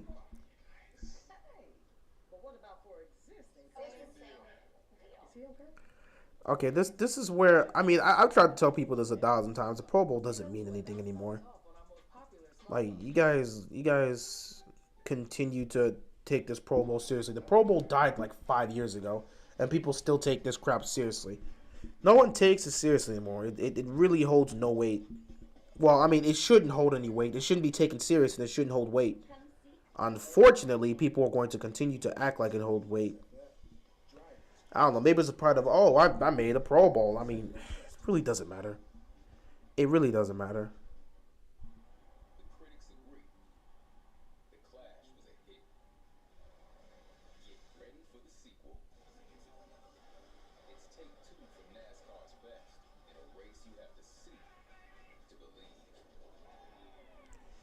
But yeah, we'll see what the Niners can do here. They still have all 3 timeouts, and there's a minute 36 left. Well, Kyle Shanahan was working John Hussey, the referee today, and just trying to get some calls. 3 defensive calls on the 49ers on that drive helped the touchdown. But, Mike Ferrer said during the drive they were all legitimate calls. Again, those were self-inflicted wounds, Shanahan. Tell your defense to stop causing penalties. Illegal contact, hands to the face, pass interference. How about you don't cause those penalties? Tell your defense to be more disciplined. Now, again, this isn't something that needs to be worried about unless something bad happens here for with a minute 36 left. But the Niners are getting the ball back. It's a minute 36 left. You have all 3 timeouts. Just see what you can do here. Not asking for a touchdown, but if you can go and get into field goal range and score a field goal, that puts you in a prime position to do something. Because coming out of halftime, you have the ball. I don't think Purdy's coming back. I doubt he is. I doubt he is. If he's dealing with an elbow situation, I doubt he's coming back. So you're going to have to go find a way to win this with Josh Johnson. Good luck with that. Again, rely on your weapons. Make it easy for Josh Johnson. You rely on McCaffrey. You rely on Kittle. You rely on Debo. You rely on Ayuk. Utilize your weapons. You don't need to make this man throw the ball down the field. Just utilize your weapons. Look at this, Debo Samuel. First down. That's what I'm saying. Utilize your weapons. Just utilize your weapons. Now you go fast. You'll see they're going to pick their tempo up. The first down play sets the tone for a 2-minute drive. Oh my goodness. This dude, Josh Johnson, just cost him the game. He just straight up fumbled the ball. And the Eagles recovered it. He just fumbled the ball. And the Eagles recovered it. He just cost him the game. Are you serious, dude? He's cost him the game. I literally said, as long as you don't do anything stupid, you'll be fine. Bro, I don't care who plays quarterback. Get Josh Johnson the hell out of here. What is he? The ball hit him right in the hands and he fumbled. This guy, get him out of here. Niners season's done with this guy. Niners season is done. This dude can't even recover a football. Oh my God, useless. Useless. Get him out of here. Listen, I don't care how is Jimmy Garoppolo here? Is Jimmy Garoppolo here? I'm just asking. Is Jimmy Garoppolo don't even get to the bench, bro. Get to the bench. Don't stand on the sideline. Get to the bench. Nobody wants to see you walking up and down the sideline. Get to the bench. Damn. You're single-handedly costing this team the game. And now if you're Jalen Hurts, you're right in the cat's seat. You're right in the cat's seat. All you have to do is be careful with the football. Simple as that. Niners defense, you must make a stop here. You must make a stop here. All 3 of those timeouts have now become useless because Josh Johnson forgot to actually catch a football. Catch the snap, dude. My God. Useless. 2nd down and 5. Here we go. Hurts. Quick throw to Goddard. Goddard's got some space, but he's going to get tackled.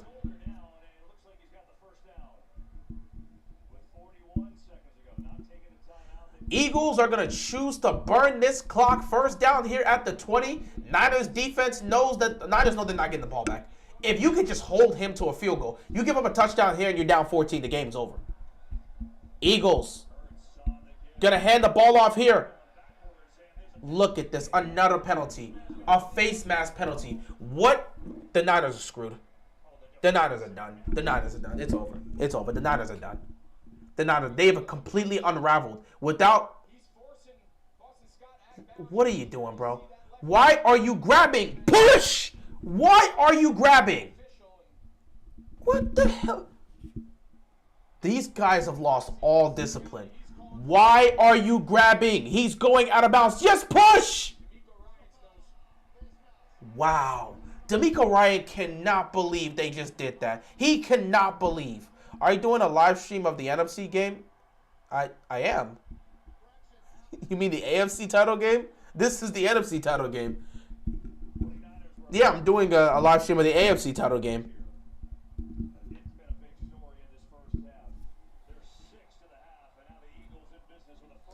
First and goal, this game is pretty much cooked. Yeah, the timeout allows them to continue to activate Jalen Hurts as a runner. Yeah, you need Brock Purdy. If you don't have Brock Purdy, I'm not bringing back Josh Johnson. I don't care. Jimmy Garoppolo, I don't care what the hell you're dealing with. You're going to go out there and play. I couldn't give a damn. First and goal, they're handing the ball off. Boston Scott, he's got the edge. Look, a defender fell. That's a touchdown. 21-7. Wow. This game is as good as done.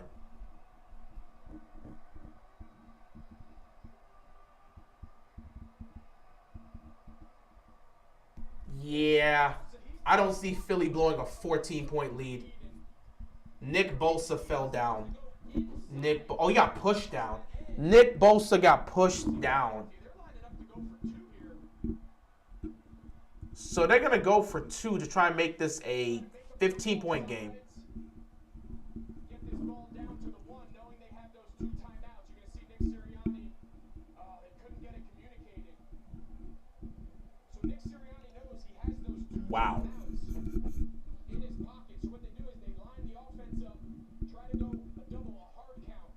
If they jump, now you can go for 2 because the ball would be on the 1-yard line. So they wanted to go for 2 here, but they couldn't get the Niners. They couldn't get set to try and get the Niners to jump. So it looks like they're probably going to go for the extra point here. Using their offense to try to cut this half the distance to the goal. Ooh, wait. Yeah, they had 12 men on the field. You can see he's mad. Yeah, he lost his mind. He lost his gum.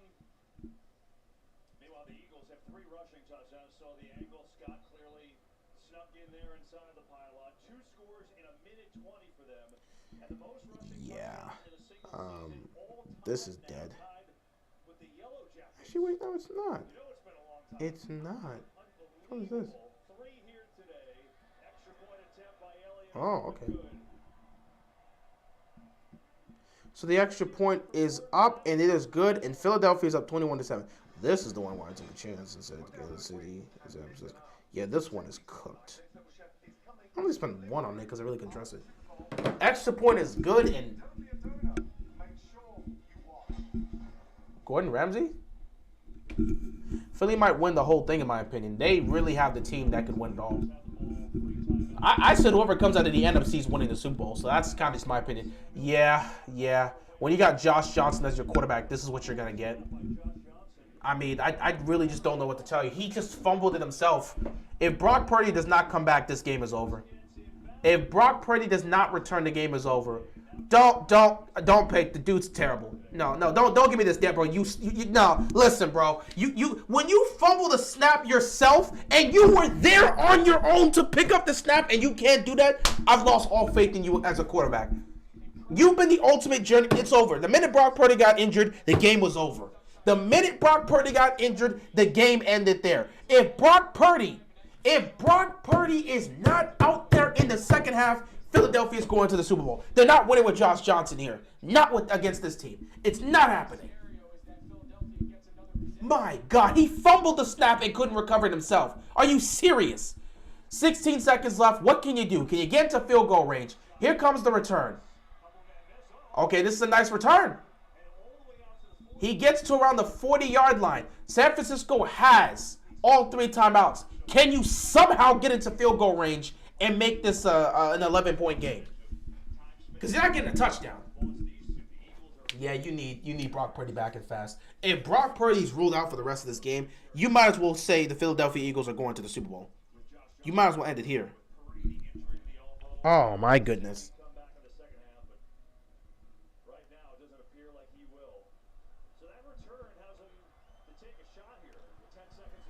10 seconds left. I can't even trust Josh Johnson to do the most simple thing. Throwing to who? 5 seconds left.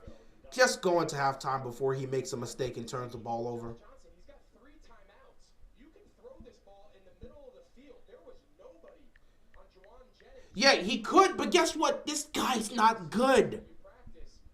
This guy's not good. He could have just taken the underneath over the middle. This guy's not good. You better hope this man Brock Purdy can return, bro. If he cannot return.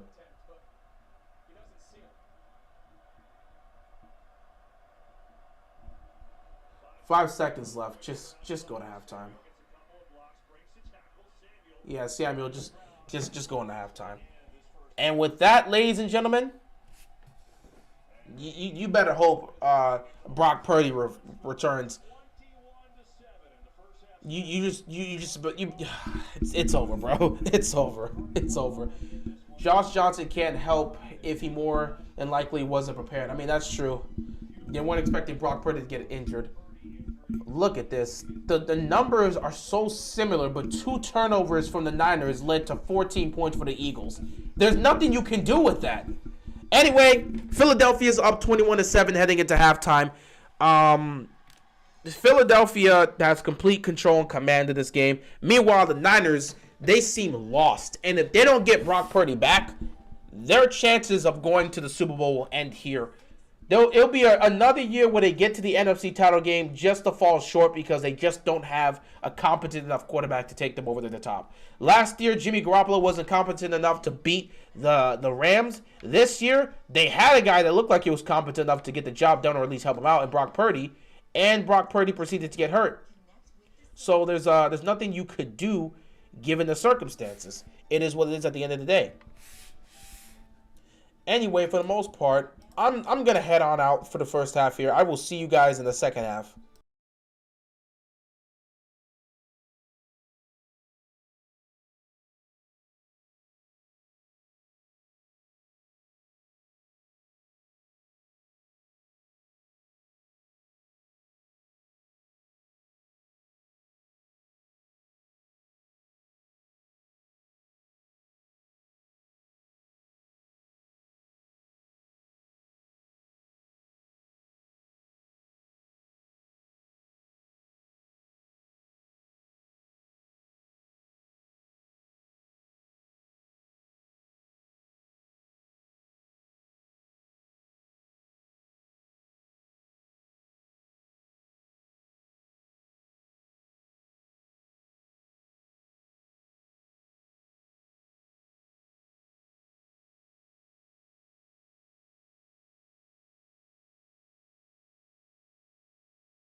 All right. Second half here. And I asked him, do you think Brock Purdy will be able to return? At that time, he said it sounds like a no. We haven't been told officially from the 49ers. Oh, boy. With an elbow. What's key? He said stop turning the ball over. Well, it looks like Brock Purdy's not returning. I want to congratulate the Philadelphia Eagles for making it to the Super Bowl because they're going to make it to the Super Bowl. Josh Johnson's not beating this team. So I want to sit back and congratulate the Philadelphia Eagles for making it to the Super Bowl. For the Niners, your season ends here. It's been a hell of a year. McCaffrey gets swarmed. It's not even close. It's been one hell of a year for the Niners, but unfortunately, during the biggest moment, your starting quarterback gets hurt. Don't know what to tell you.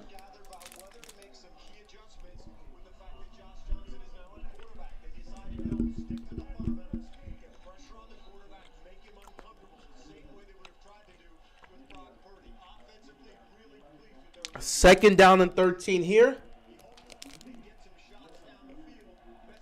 I haven't eaten anything all day, so I have to eat this honey bun. Second and 13 here. Johnson takes the snap. Oh, look, pressure's right there. Just gonna look at that. Just nothing. Just nothing. They're going 3 now. Just, oh, God.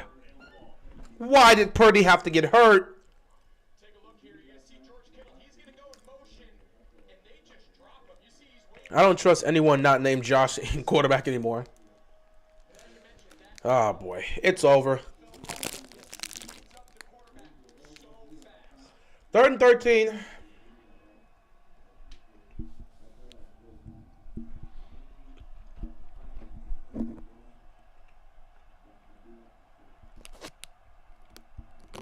He's not picking up a first down here. Johnson takes a snap. Looking, firing over the... Oh, my God, he got a first down. Kittle. How the heck did he get open? How did he get open? Go ahead. How did he get open? Oh, my God. What a big play right there. The Niners desperately needed that one. Yeah, it looks like Purdy's not coming back. He's still questionable, but it doesn't look like he's coming back. This where Jimmy G could have been useful. All right, cool. Delay game?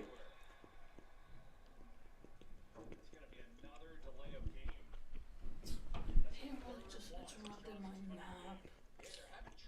And let me know if wake me up. They're not getting anything going.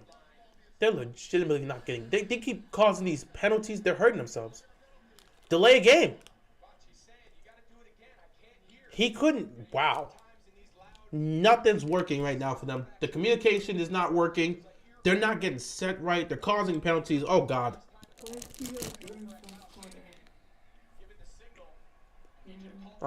First and 15.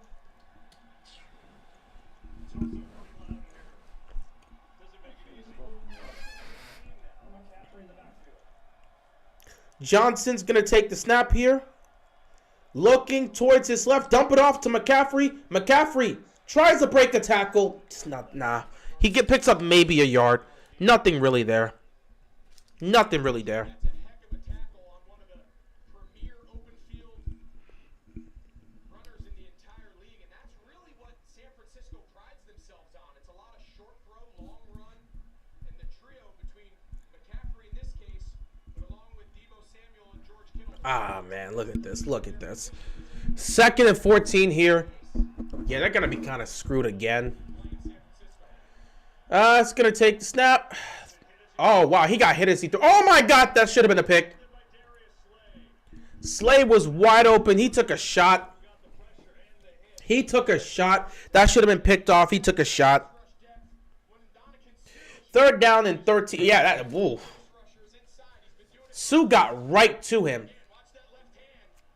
That is eerily similar to the play that sent Brock Purdy out with the injury. It just shows how well coached this defensive line is. I think now they're coming out to take a look at Josh Johnson. Oh, my. They don't have a quarterback now.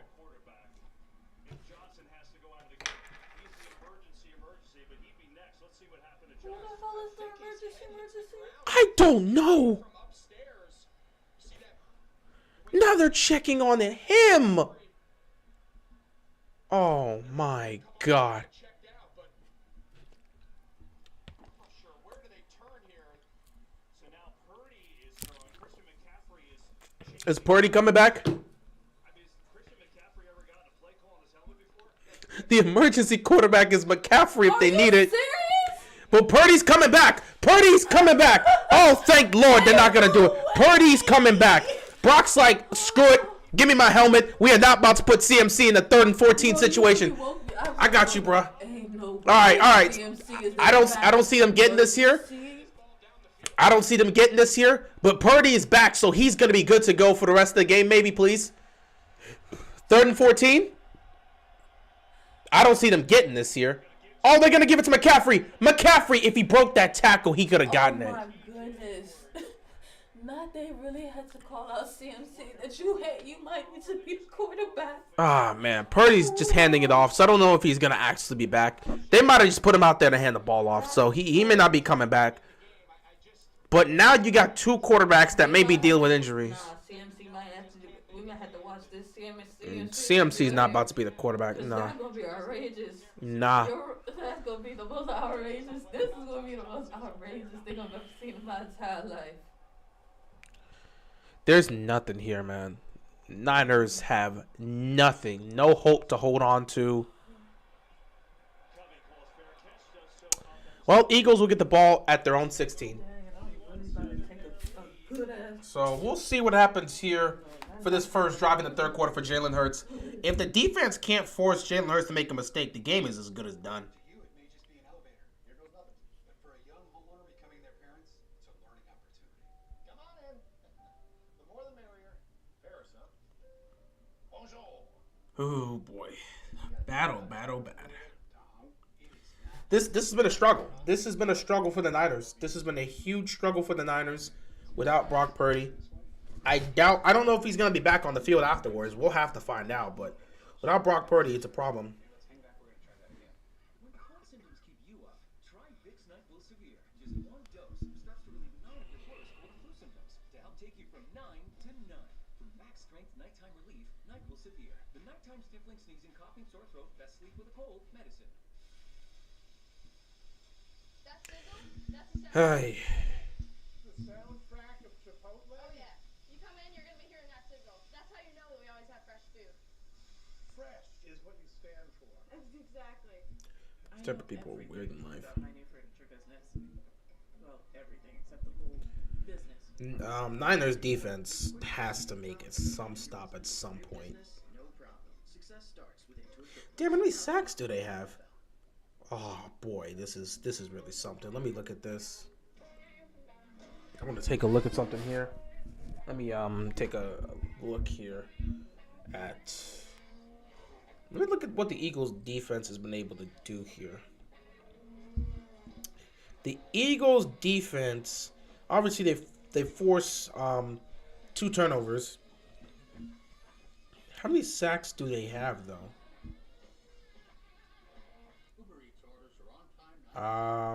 The Eagles have 3 sacks. Wait, no, not 3 sacks. Yeah, no, 3 sacks. They have 3 sacks today. They have 3 sacks. Wow. That Eagles defense has been putting in work. Eagles defense has legitimately been putting in work. Respect to the Eagles for making it to the Super Bowl, but it was a Mickey Mouse schedule. I mean, you play who's in front of you. And it's the playoffs, so there's no Mickey Mouse in anything. It's the playoffs. So we're not about to do that. It's the playoffs. It's the playoffs. Cincinnati, if Cincinnati gets to the Super Bowl, what did Cincinnati go through? I mean, you can sit back and say that matchup against the Bills was a good one, but the Bills played terrible in the playoffs. And their first round matchup was against a Ravens team without Lamar Jackson.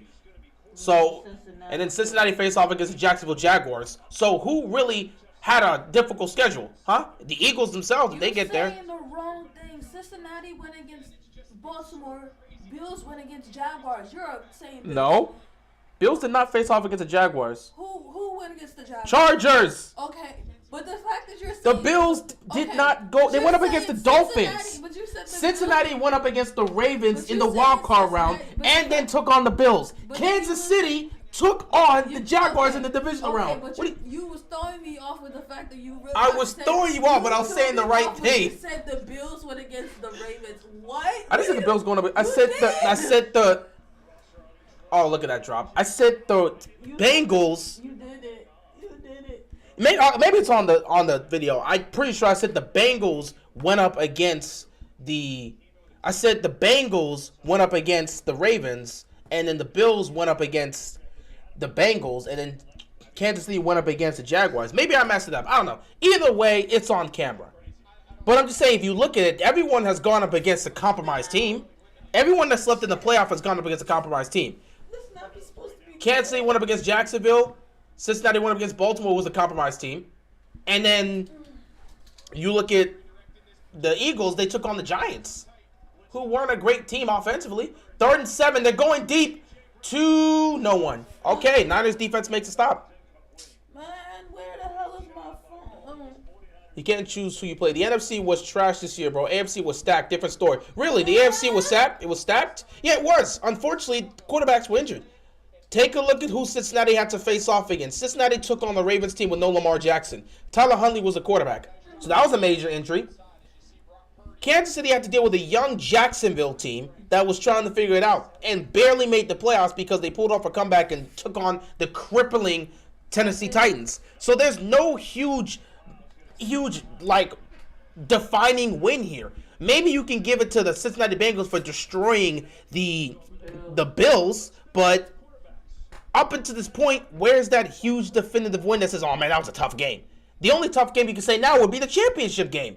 Because the Eagles are going up against a tough 49ers team. It's just Brock Purdy got hurt. Though it looks like Brock Purdy is coming on the field, we'll see if he can play.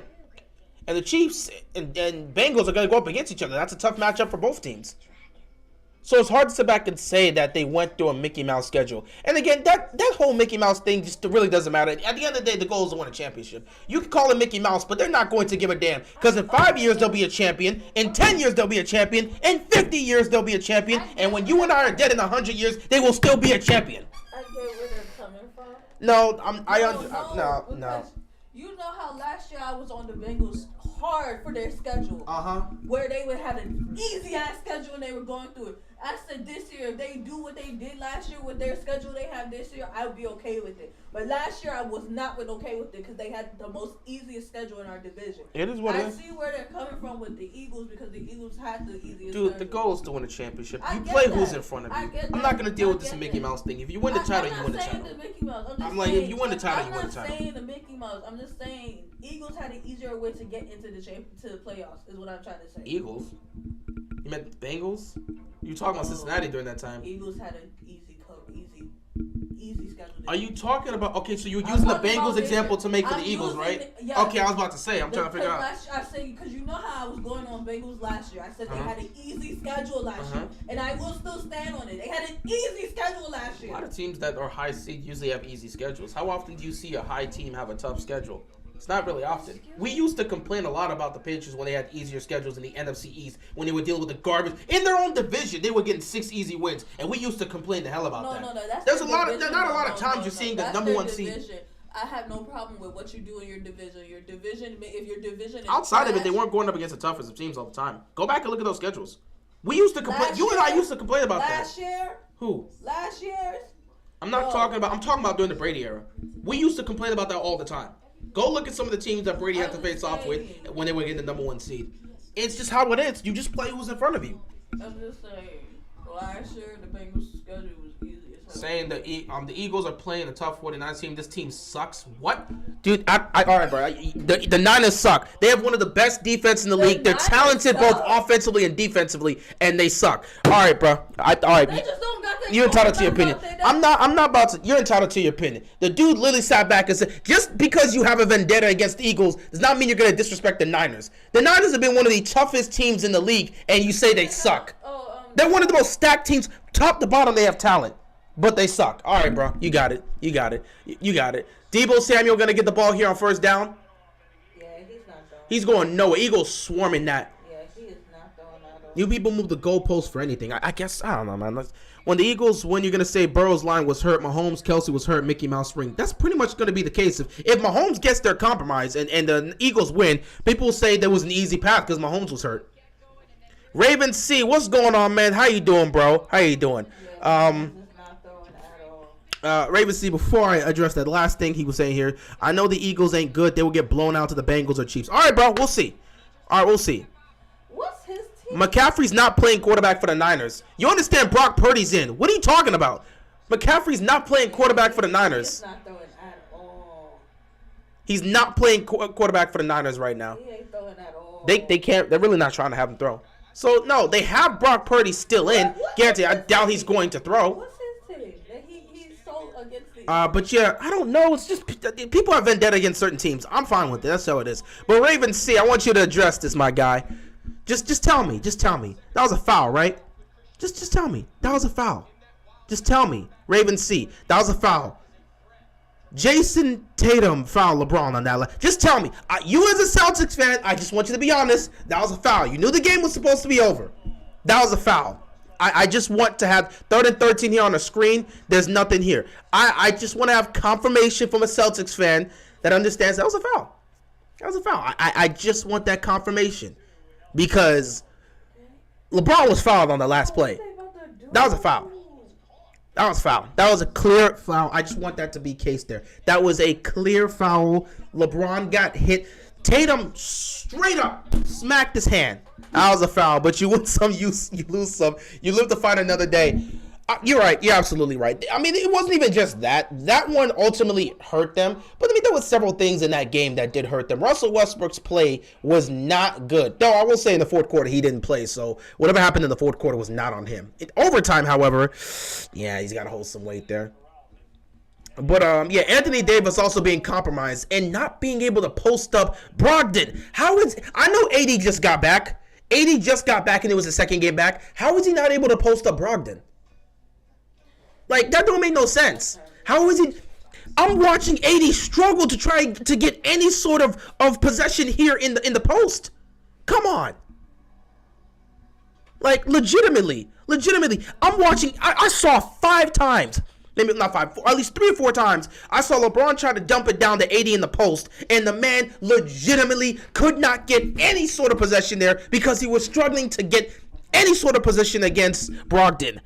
How the hell was Brogdon? Man, that was a hell of an effort by him. Brogdon played amazing. Without Marcus Smart, Brogdon stepped up, and he was that third guy for you guys, man. He was that third guy for you guys. Credit goes all around to the Celtics for winning that game. I mean, Tatum for much of that game. Tatum in the third quarter was starting to get it going as well. But Brown came in down the stretch in the fourth quarter, even though he was in foul trouble. He came in down the stretch in the fourth quarter and in overtime and took the game over.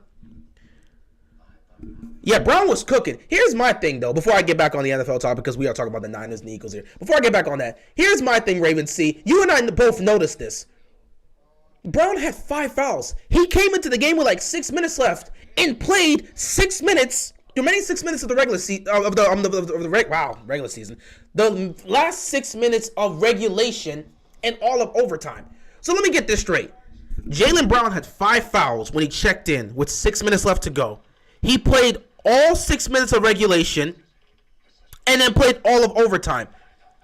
Why didn't the Lakers try to get this man a 6th foul? Why didn't they put the pressure on Brown to get that 6th foul and get him the hell out of there? Like in overtime, you would think somebody would have tried to put the pressure. Like legitimately, whoever Brown was guarding, throw him the basketball and see if he can go initiate contact and force him to get a 6th foul. I'm surprised he just let Brown go with 5 fouls. No one tried to pressure him to get that 6th one because he was cooking them in overtime. You got to get him out. Tatum went cold. You got to get Brown out of there. That's all I got to say. But yeah, Lakers, it shouldn't have gone to overtime. We was real life sitting there. It shouldn't have gone to overtime. Like real life and dinner, we were watching the game. I looked up. I said, "What's the Lakers playing?" I said, "Man, that's my team, but I don't be willing to watch y'all because y'all be giving me heartbreaks." I said, "Let me watch that anyway." bro, that last, yo, we were at the table mad. Like, you don't know how pissed we were. First and 10 ain't for the Eagles, though. We sitting there listening to good music, right? We over here jamming, singing. We look up to, we watching the game, bro. We see that last play. We were so mad. I mean, LeBron was heated, so I can see why. Yo, I ain't never had been that heated in my entire life. All right. Hurts most overrated quarterback in history. Dude has 90 yards passing. No, you guys like to throw. First of all, I've said this 1,000 times. Overrated means nothing anymore. Every single player at some point, whether he's a good or a great player, every single player at some point in their career has been called overrated. Jordan's been called overrated. LeBron's been called overrated. Brady's been called overrated. Montana's been called overrated. The greatest of the greatest have been called overrated. That word means nothing anymore. It holds no weight. So when you say he's the most overrated quarterback in NFL history, one, that's your opinion. You're entitled to it. Two, it holds no weight because everybody's been called overrated. And three, you guys like to go way too far. We've seen, you know who really deserves the title of the most overrated quarterback in history or should be in the debate? Joe Namath. Everybody knows Joe Namath. Go look at his stats. Joe Namath easily, if we're talking about overrated quarterbacks, Joe Namath would be one of the people that's at the top of that list. Even though he won, the reason anyone talks about him like he's a great quarterback is because of the one Super Bowl ring he won against the Baltimore Colts. What was it, back Super Bowl 3? But go look at his stats. They were not good. Yeah, even for the era, they were not good. But he won a ring for the Jets, so he's hailed as a Hall of Fame and all this other stuff. But just for that, using this whole overrated quarterback in history, y'all like to throw that out there way too much. Oh yeah, he won the Super Bowl in his fur coat. That was the boss though. I'll give him credit. Andrew Luck. They was like, the Colts shouldn't have traded Peyton and let Peyton play like maybe 2 more years or whatever, and had Andrew sit behind him for 2 years. They said that 2 years could have done a whole lot better for Andrew. I say ain't no lie. Because that man was getting his ass whooped on that field. I mean, but that means Peyton Manning's going to take that beating. Like, The reason why they didn't want to keep Peyton Manning is because they didn't know if he could play football again. Because, again, that neck injury caused them legitimately to think, okay, we got to move. So even if they drafted Andrew Luck to be his next... Yeah, but then they took it and had Andrew Luck over there. And said, we'd rather just play him now because we can't trust Peyton. We don't want to throw Peyton out there. We can't trust him. We might as well just have... Not to mention, back then, that wasn't the full course of just putting in quarterbacks and just, like, sitting them for a couple years. Instead of them saying, let's fix the O-line. That's what was the problem. Instead of fixing their O-line, they threw their rookie quarterback out there to run for his life. I mean, all look at the the years franchise. this man had been playing and did not even play. 3rd down and 5 coming up here for the Eagles. Fixed that O-line until the day he retired. I remember when he retired. Your reaction was the funniest thing. What? The day he retired, your reaction was the funniest thing when he retired mid-season. Was it even mid-season? Was it the beginning of the season? 1st down picked up here by the Eagles. Niners defense don't have anything left. This game is as good as cooked. What? Was it the beginning of the season? Was it? It was the preseason when he retired. Oh, so it was even before the season. Yeah. I remember your reaction when he retired. It was like your heart was broken. Whoa. I'm sorry. Did you just say Mahomes made Ultimate Fire, bro? You don't know. Did you just say Mahomes made Travis Kelce? I know you. No. I can't listen to what you said. I have no idea what y'all debating in the comment section. But the fact that you said Mahomes just made Travis Kelce, I got nothing else to say to you, bro. I know you must have recently started. How long have you been watching football? I have no idea. What this conversation is, what is going on, or what debate y'all going on. I mean, I know what you're going on. I'm talking about Jalen Hurts, how good of a quarterback he is. I know what y'all doing, and someone apparently said Mahomes. Who? Ultimate Fire, I'm asking you a question right now. You sat back and just said Mahomes made Travis Kelce? Nah, bro, I can't take what you're saying serious, but that's very difficult for me to listen to that. You just said Mahomes. You legitimately said Mahomes made Travis Kelce. How long have you been watching football, my friend? That's my question. How long have you been watching football for you to make that type of statement? Mahomes literally made Kelce into the player he is today. Have you? This is how, I swear to God, y'all be coming into football like 4 or 5 years. Do you, please go take a look at this. He made him more, yeah, thank you, Raven C. Mahomes made him more popular. But the funny thing about it, Raven C, is go look at Kelsey's numbers prior to, yes, he has great numbers with Mahomes, but you understand Kelsey, before Patrick Mahomes even became the quarterback, Kelsey was in the conversation as a top 3 tight end. That we were talking about got him, it was literally in the conversation at one point in time. It was Travis Kelsey, Rob Gronkowski, and Jason Witten.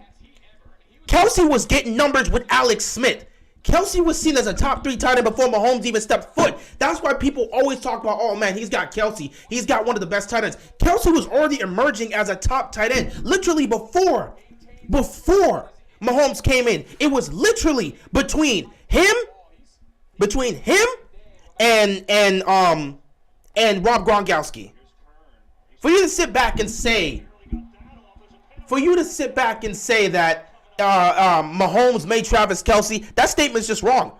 It's completely wrong. I don't know why you're trying to push an agenda because you have it against Mahomes is that guy. I got you. But to sit back and say Mahomes made Travis Kelsey, that is just so wrong. My main point is still Mahomes over Hurts. That's great. But don't say something that's just wrong. If you're, I'm choking up, man. I'm choking up here. I gotta get some water. If you're trying to make a point, that was a horrible point. Bro, you said Patrick Mahomes made Travis Kelsey. That's not the truth at all. I don't know when you started. I'm not even talking about your other points. I don't know when you started watching football or if you were even looking at Kansas City. But please, bro, please. That Travis Kelsey take was awful. If you told that in a debate to somebody would look at you and say you don't know football. Because Travis Kelsey's resume was there way before Mahomes. In fact, people sat back and said, Travis Kelsey, if you could ever give him a top-tier quarterback, Travis Kelsey can help a team win a Super Bowl. Because Travis Kelsey was that good. The reason why people weren't willing to put him over Gronk, even though he had the numbers similar to Gronk, was because they weren't competing in meaningful games in the playoffs. Gronk was getting to a Super Bowl. Travis Kelsey was stuck in the division round with Alex Smith.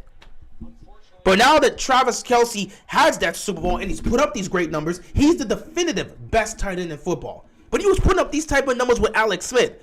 Nah, bro, that Travis Kelsey take was terrible. Please stop Jalen Hurts from running. Greg Roman made Lamar. Then I guess so. We might as well say that. That was a bad take. If you're gonna sit back and say Mahomes is better than Hurts, I have no problem with your debate on Mahomes being better than Jalen Hurts, but you can't sit back and say that Gronk is better than Kelsey. We're not trying to debate about who's better, Gronk or Kelsey. I mean, there's an argument to be made of both, but a lot of people have the idea that the consensus is Gronkowski is the greatest tight end to ever play. That's the consensus many people are having because people believe based on his resume, he's good enough to surpass what Tony Gonzalez has done. So I'm not on that part. I'm not on that part in terms of Gronk over Kelsey. That wasn't my issue. My only issue was you saying Mahomes made Kelsey because I saw what Kelsey was doing with Alex Smith, and trust me, that man was a made man before Mahomes even stepped foot into the league. So yeah, if you're gonna make a point about Mahomes, being better, don't bring Travis Kelsey into this. Don't. That doesn't help your argument. Philadelphia continues to move down the field. Jalen Hurts 15 to 25, 122 passing yards. Ain't nothing happening in this damn game. Oh boy. Boy. To take some hits, it's worth giving him the ball. Once he becomes unwilling to take those hits, his effectiveness as a runner deteriorates. Design a run and breaks a tackle. Hurts still on his feet. Yeah, Jalen Hurts is just taking off now. Eagles and a late flag and a couple of them. And there's going to be a late flag here for pushing him out of bounds. So yeah, the Niners are done. He's clearly out of bounds. Hufanga pushes him into Niners is done. Niners is done, bro. Niners is done. right now. Just the frustration is mounting. Niners is done. Put Mahomes on the Eagles, and the Eagles will be 17-0. First of all, I hate when you guys like to make these type of arguments. Put this quarterback on that team, he'd be 17-0. First of all, you have to see what system they're running. Mahomes is not running the Jalen Hurts system. He's not. So they're going to have to change up their system, and their style of play is going to differ. And then you have to look at how certain weeks are going to be, how certain matchups are going to be. Not to mention, not every week Mahomes is going to be on point. There are going to be moments where you show some cracks. Hell, Philadelphia shows some cracks. I hate when you guys like to say, put this player on that team and he's going to go 17-0. That's not a guarantee. That's not a, first of all, that's not a guarantee in the slightest. Secondly, you guys forget that there's multiple aspects of football. Give Mahomes everything Hurts has and he'll be 17-0. That's not a guarantee. That's not a guarantee. We've seen guys lose games like that. We've seen guys just lose random games. It's any given Sunday. You can lose games like that. You can give a quarterback all the talent in the world. You can still find a way to lose a game. You can still find a way to lose a game. Mahomes lost his main top 3 wide receiver, still 13-4. Okay, that doesn't guarantee he's going to be 17-0 on the Eagles. That doesn't guarantee. First of all, if he's going to be on the Eagles, you got to change the system. He's not going to run the Jalen Hurts system. I don't know what system they're going to run with Mahomes here, but it's not going to be as good as the Andy Reid system. So, again, it's just how you have to look at different phases. Saying that Mahomes is automatically going to be 17-0, that's kind of wild to say. Just right off the bat, because everyone does this. Put Lamar on this team, they'll be 17-0. Put Josh Allen. People have tried to say that with Josh Allen. Put this on that, and it's like, nah. Let's calm down on that, because there are days where the Eagles' defense isn't showing up, and there's days where guys on the offense are dropping passes, and there's days where Mahomes will not have a good game, and you can lose games like that. All right, the game is over. Touchdown, the Eagles. This game's done. All right. A blowout in the NFC Championship game. These playoffs have not been fun to watch. Last year we had close games. I swear to God, if the Chiefs and Bengals are not a close game, I'm gonna be pissed off. So yeah, Eagles are going to fly their way into the Super Bowl. I gave the Niners a chance, but this defense did nothing well today. Like the Eagles have just dominated left and right. It just seemed like at some point the Niners defense gave up.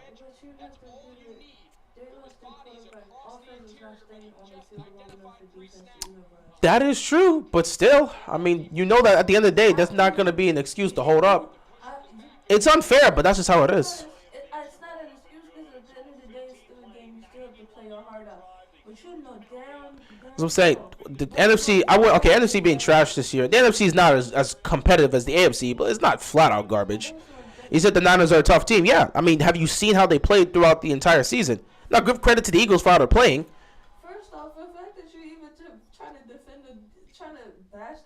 That's crazy to me.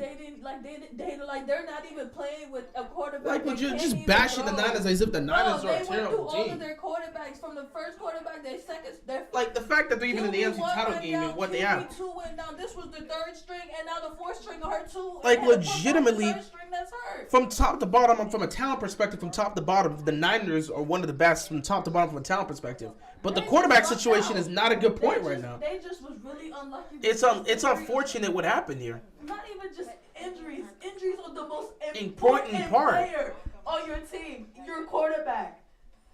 Suffered on a quarterback injury. That's why I wouldn't agree to just say the Niners are terrible. I get it. I get you got a vendetta against the Philadelphia Eagles. I get that.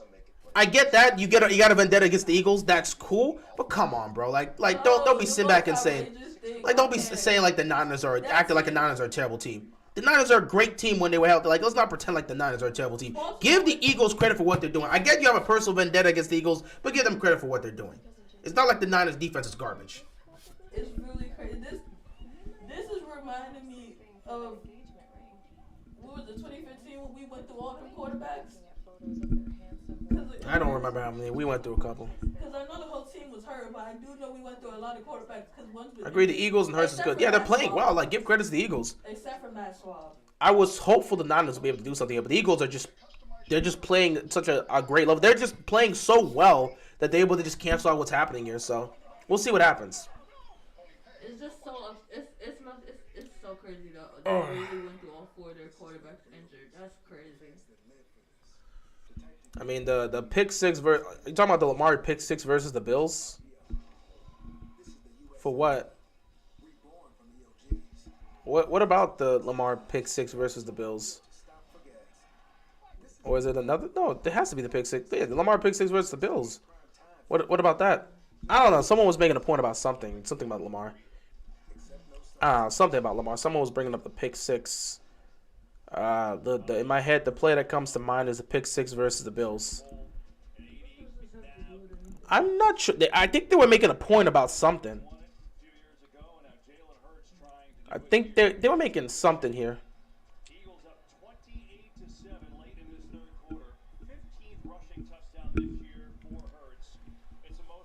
Eagles are destroying. I mean, honestly, I wouldn't be surprised if the Eagles win the Super Bowl at this point. 5 times. Like he waited to that drive to really activate the run game with that injured shoulder.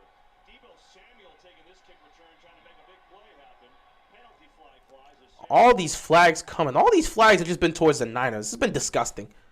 38 seconds ago. You can say that by the end, it's just an opinion. It won't matter when the actual MVP is announced. Okay, y'all talking about the MVP race now.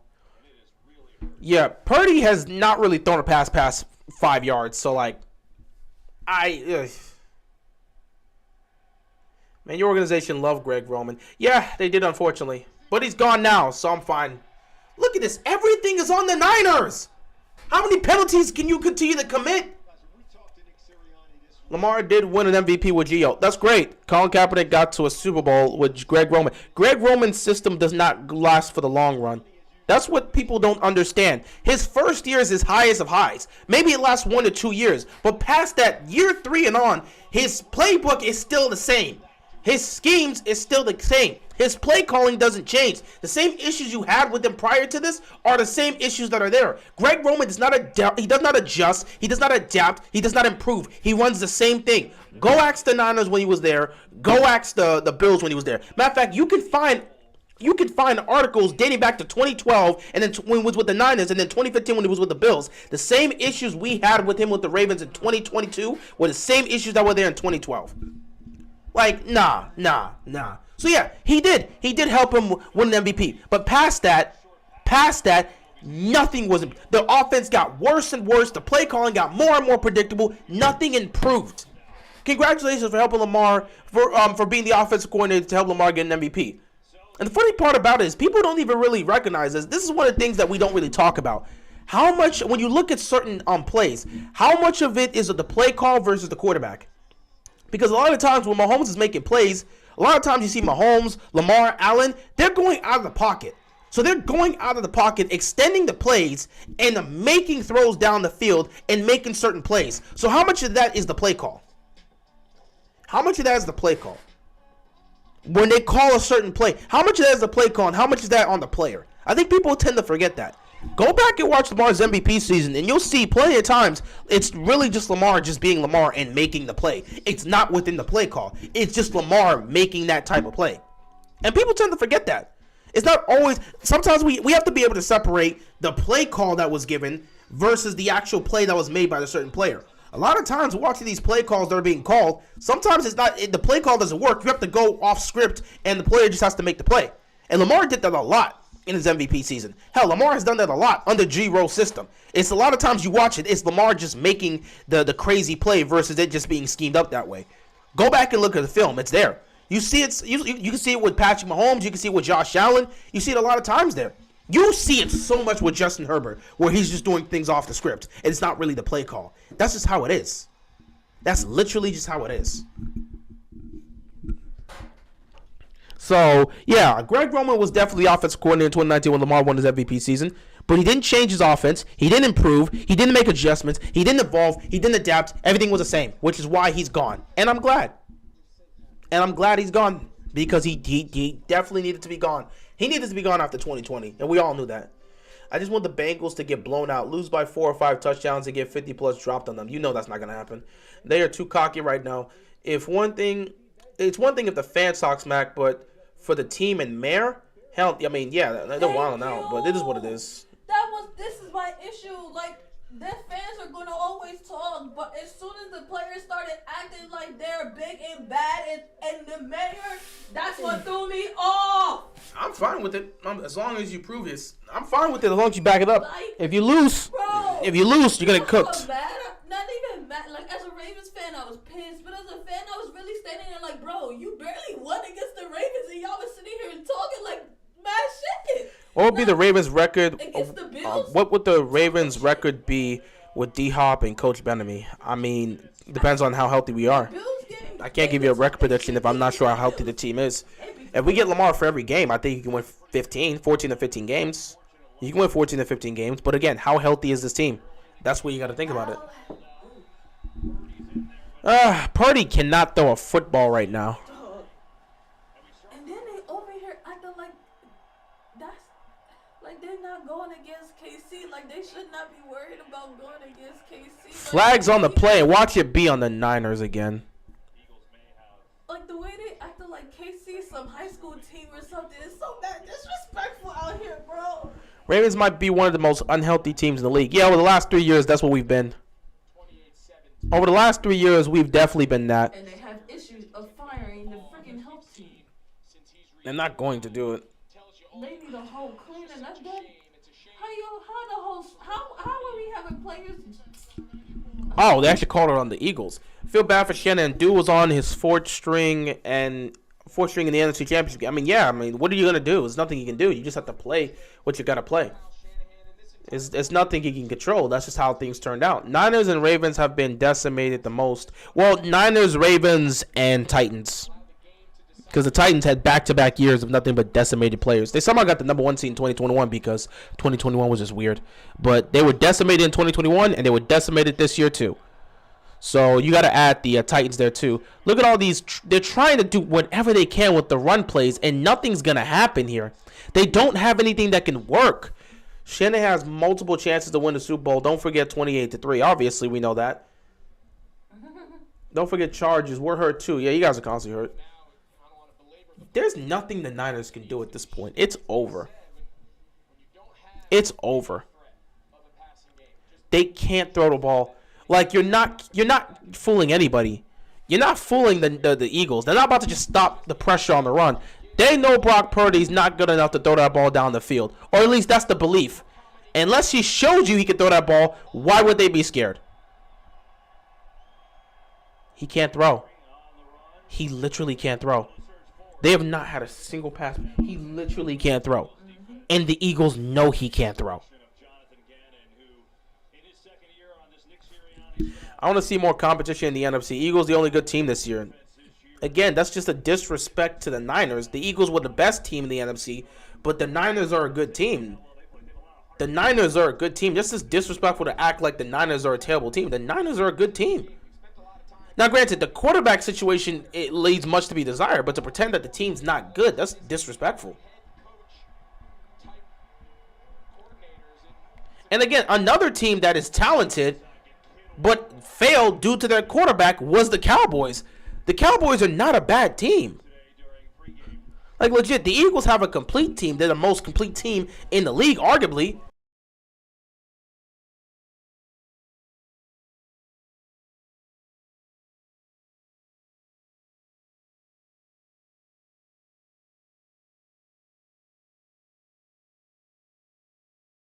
To act like the Eagles are the only team that's good, that's just incorrect.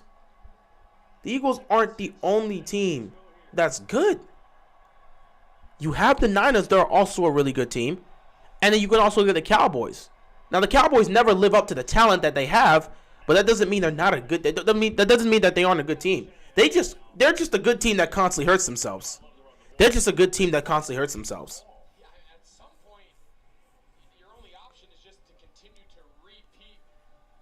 They literally cannot throw the ball. They literally cannot pass the ball right now. Brock Purdy probably can't even properly move that elbow the way he wants to. He cannot throw a football right now. And Josh Johnson also hurt his arm, so you're not getting anything better. Niners are cooked. They literally cannot throw the football. They literally cannot throw the football. They gotta go for it, but if you can't throw it, what the hell are you supposed to do? They literally cannot throw the football. This is a go, let alone when you find yourself down 3 scores in the fourth quarter. It's just a matter of how creative can Kyle Shanahan continue to be in the run. The man has a quarterback that can't throw. Literally have a quarterback that can't throw.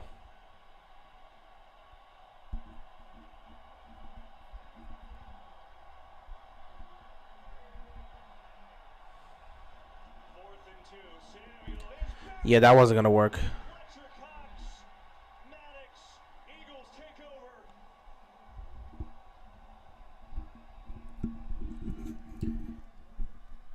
All right, the AFC: Dolphins, Bills, Chiefs, Bengals, Chargers, Jags, Ravens. I mean, if we're going, if you're, I'm just saying, what are you ranking these this decision by? Are we ranking it based on talent? Because you got the Dolphins here, you got the Chargers here, you got the Jaguars here. Here, what is your basis? Based on what? What is your assessment of a good team? I would like to know that, Luis. What is your assessment? What is your assessment? I just want to know. Because if you're basing it upon talent, then you're missing some other teams because the Vikings have talent too. Yeah, they choke, but the Vikings got talent. So, like, what are you basing this off? Because you got the Dolphins here, but the Dolphins got beaten in the first round. And you can sit back and say, well, they were playing their second string quarterback. Okay, so were the Niners, and at that time, you weren't really. What is your assessment on good quarterback play? So that's just it, but this is a team game. So you're saying the team can only be good if they have a good quarterback? Is that your assessment? Because you said the NFC didn't have competition. I know you got to be able to throw the ball, but just saying your only assessment is just based on the quarterback play? This is a team game. You can have a quarterback that can throw, but if you don't have a defense to make stops and you don't have an offense that can be able to capitalize on that, what are you going to do? So if your only assessment is quarterback play, then how can you have the Dolphins, especially with the Dolphins being in the playoffs, without their starting quarterback? And how can you put the Ravens there too? Because Lamar wasn't there in the playoffs. And if you're looking at it for much of the season, then I feel like you're going to have to look at Kirk Cousins, even though Kirk Cousins didn't have the best of seasons. He had a really good season, and the Vikings had it. So, you want to talk about good teams? What are you talking about? Good teams or good quarterbacks? Because you said, I want to know your assessment on the good teams. Because you said the Eagles are the only good team in the NFC. You said that earlier. The Eagles are the only good team in the NFC. And you wish that there'll be more competition for them to be able to take on. So I want to know your rankings for the good AFC teams and the good NFC teams.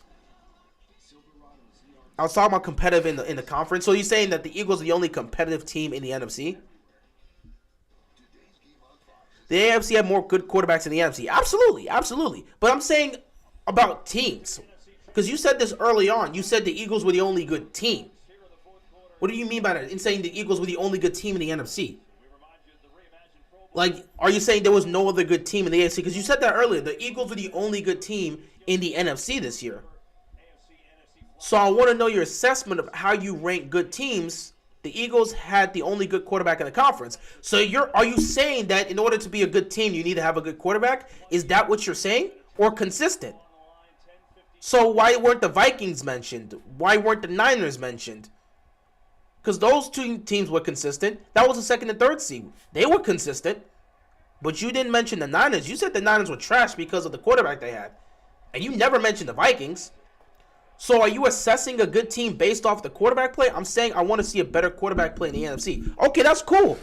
I agree. I want to see better quarterback play in the NFC. The NFC doesn't have good quarterback play right now, or great quarterback play, because it's maybe one or two guys that you can really look at. That's great. I'm talking about earlier, because earlier on, I can pull up the comment. I don't know if it was you or somebody. Somebody said that the Eagles were the only team, the only good team. Let me see if I can actually find it. Who said that? Maybe it wasn't you, Lewis, but somebody said that the Eagles were the only good team in the NFC. And I want to know what that assessment is based on.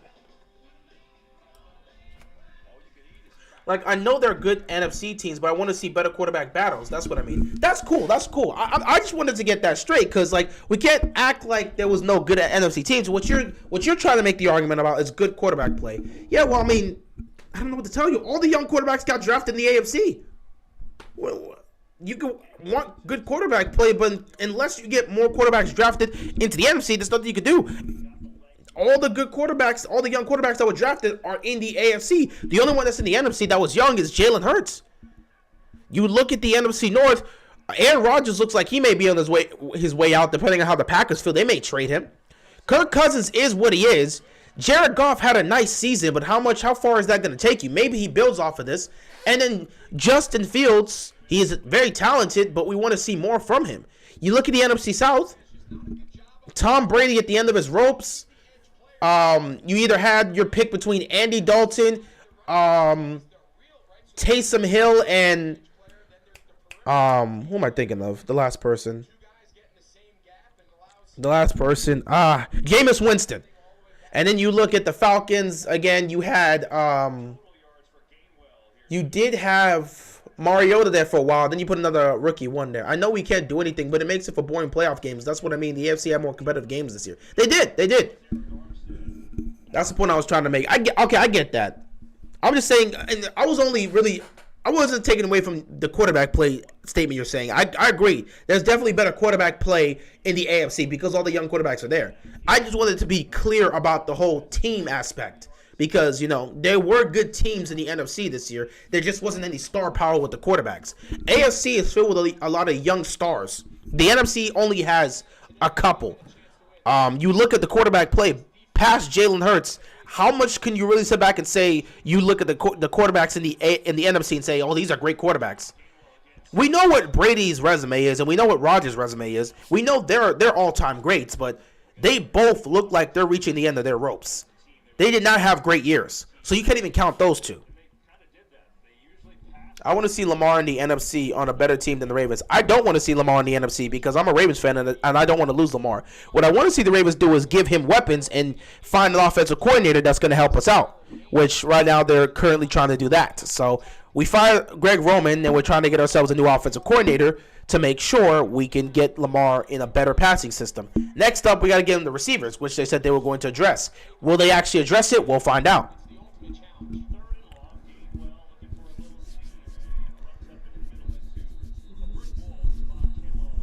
Didn't the NFC just win the Super Bowl? They did. The NFC won the Super Bowl last year. In fact, the NFC won the last two Super Bowls because last year the Rams won it. The year before that, the Bucks won it. Yeah, be curious what they were calling here. You're going to see Dre Greenlaw. What made them mad was Dre Greenlaw was taking full-on Rocky Balboa right hook. Niners are just taking more penalties here. Now, here's the thing, though. Because this game is over, guys, I'm going to have to end this here because I do want to make a video. AFC is going to own the NFC for years to come. We'll see. We have what time does that other game start? Let me see, because the Chiefs and let me see how this works. Eagles winning the Super Bowl this year. We'll see who they match up with in the Super Bowl. Philadelphia plays so well as a team. They're so well balanced as a team, so we'll see. NFC has been winning it more because the AFC has better quarterbacks, but the NFC teams have better defenses, and defense wins championships, like they say. Well, last two defenses, the Rams defense showed up and made the stops in the most crucial situations, and then the Bucks defense destroyed Patrick Mahomes. Okay, so the Bengals and Chiefs start at 6:30. So I guess I will be able to maybe. There's 7:47 left to go in this game, so we'll see what happens here. I don't want to lose Lamar. After having Trent Dilfer and Kyle Bowler, I love having a good quarterback. It took Flacco to get weapons to win the Super Bowl. Yeah, you have to get Flacco weapons. Well, there was a lot of things that really needed to happen. I have to get Flacco, and then you have to change up the play calling at some point. Which is two things the Ravens are trying to do this offseason. Change up the play calling and get Lamar weapons. So we'll see if they can do that. There are not many good quarterbacks in the NFL right now. We got to keep Lamar. Well, actually, there's a lot of good quarterbacks in the league right now. Unfortunately, all those good quarterbacks are in the same conference Lamar's in. So that's why you need to keep Lamar. I would have to disagree with that statement. There are a lot of good quarterbacks in the NFL.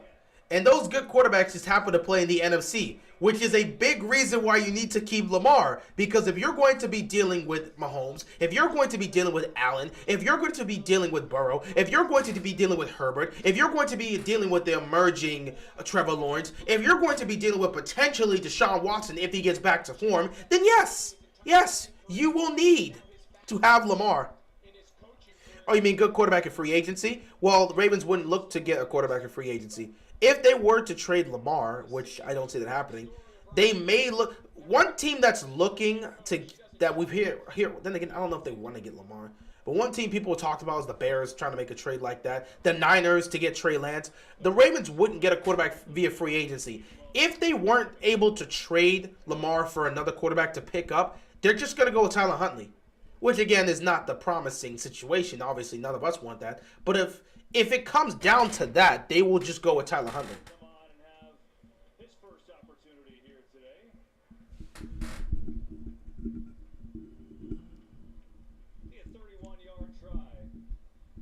With a fully formed Deshaun Watson, the AFC North will be the best division in football. Yeah, I mean, you're going to have Lamar, Deshaun, and Burrow. That's crazy to deal with. And then, you know, Pittsburgh somehow going to still be in the conversation because why not? Kick is up and it is good. Can someone tell me what good NFC playoff game there was this year? Okay, well, you look at the Niners and Cowboys. That was good. And then you look at the Vikings and Giants. That was also good. Past that, I mean, looking at the wild card round, let's look. Yeah, Vikings Giants was a nice one. Bucks and Cowboys was trash. And then you get, what else was also there? What else was also?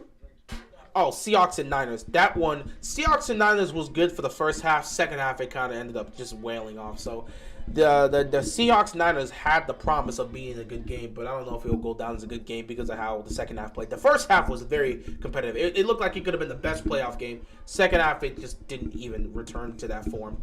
So yeah, Giants and Vikings would be 1. Niners and Cowboys would be 2 because the Eagles destroyed the Giants in the division round. So yeah, Giants and Vikings, Niners and Cowboys. Those are the 2 good playoff games we had in the NFC. In the AFC, when you look at it, let's see. You had Buffalo and Miami, which turned out to be a good competitive game that came down to the wire. Am I streaming the AFC Championship game? Yeah, which is actually a big part of why I'm getting ready to leave here soon because I want to make my recap video of the Eagles and the Niners. I want to make the recap video of the NFC Championship game. Then I can get myself prepared to do the AFC Championship game. So I'm probably getting ready to leave soon. But yeah, wild card round, Dolphins and Bills was competitive. Surprisingly, Ravens and Bengals was competitive. And then Chargers and Jaguars wasn't competitive for the first half, but it was crazy to see a 27-point comeback. So I don't know how people rank those games. It's like the 28-3. Do you look at the 28-3 as an amazing game, or do you look at it as a huge choke fest, or do you look at it as both? How do you rank the Super Bowl 51? How do you rank Super Bowl 51? That's what I would like to know in terms of that, because it was a 28-3 comeback. Much of that game was not looking good. It was just looking like a blowout, and then it became a huge comeback. So you look at the Jaguars and Chargers, that's exactly what it was. So yeah, look at the wild card round. There's probably 2 matchups you can look at there. Then you get to the divisional round, and Bills and Bengals was awful. Jaguars and Chiefs, I don't know if you could say Jaguars and Chiefs was good. So I think you also have 2 games in the AFC where you could look at that. Like, you may have 2. I don't know how you would rank the Jaguars and the Chiefs. Maybe you could give it credit because it was still somewhat competitive, and the Jaguars had opportunities that they could have capitalized on. So maybe that could be the 3rd game. Maybe that could be the 3rd game. So maybe you got your 3 games: Ravens, Bengals, Dolphins, Bills, Chiefs, Jaguars. Maybe those are the 3 games that's been good so far. But the NFC Championship game was terrible. Last time Philly was in a situation like this, they blew out the Vikings. Now they're blowing out the Niners. I mean, there's just nothing left. Philadelphia is going back to the Super Bowl.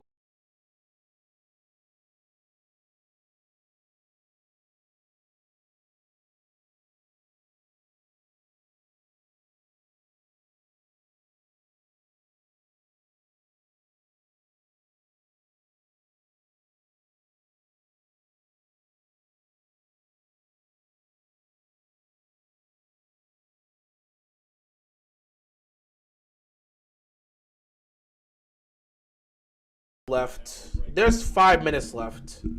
I like watching games like defensive battles where the score is closer. Both teams keep scoring. I gotta ask though. There's 5 minutes left. Should I have to get ready for the AFC Championship game. So here's what I'm going to do. Whether this game is finished or not, at 6 o'clock I'm ending this live stream. At 6 o'clock I'm ending this live stream. And I'm going to make my recap video and then prepare for the AFC Championship game. So at 6 o'clock, I'm ending this live stream. I'm going to leave it like that. At 6 o'clock, I'm ending the live stream. Whether or not the game is over, I'm ending the live stream at 6. Never forget the last time Eagles were in this position, people were eating. Okay, I didn't need to be reminded of that. Well, actually, not in this position. You would have to wait until after the game because they didn't start eating. They didn't start doing that. Oh, look, McCaffrey's trying to throw downfield. Okay, that's wild. AFC Championship game should be better. It should be better, but who the hell knows? Last year's playoffs were much better, man. Literally, past the wild card round, you had nothing but competitive. It came down to the wire. Game-winning field goal, game-winning field goal, game-winning field goal, game-winning touchdown. That was the divisional round. Both championship games, game-winning field goal in overtime, game-winning play in regulation to send a team to the Super Bowl. And then the Super Bowl came down to a game-winning drive and a stop on 4th down to win the championship. Did the Patriots, did Pats, really, AFC Championship should be better. Didn't Pats D couldn't even stop you guys once? And the Patriots defense could stop you once? That was a back and forth situation when we matched up with them. This has been a train wreck. Remember Brady dropped the touchdown pass? Oh yeah, in 2017, yeah, he did. He dropped it, and then Nick Foles actually caught it on the Philly special.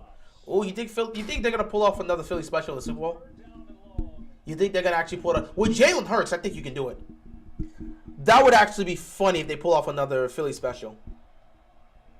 Not as mad they got blown out. I mean, I would be mad too if I got blown out. Why would I want to get blown out when we get this far? And now they are really just going at it. I mean, I don't blame the Niners for feeling emotional. It's an emotional game. They're gonna get at it. Eagles definitely are at the point where they're talking trash. Someone's gonna get flagged here. If they don't let go, somebody is going to get flagged. There it is. And they're throwing punches.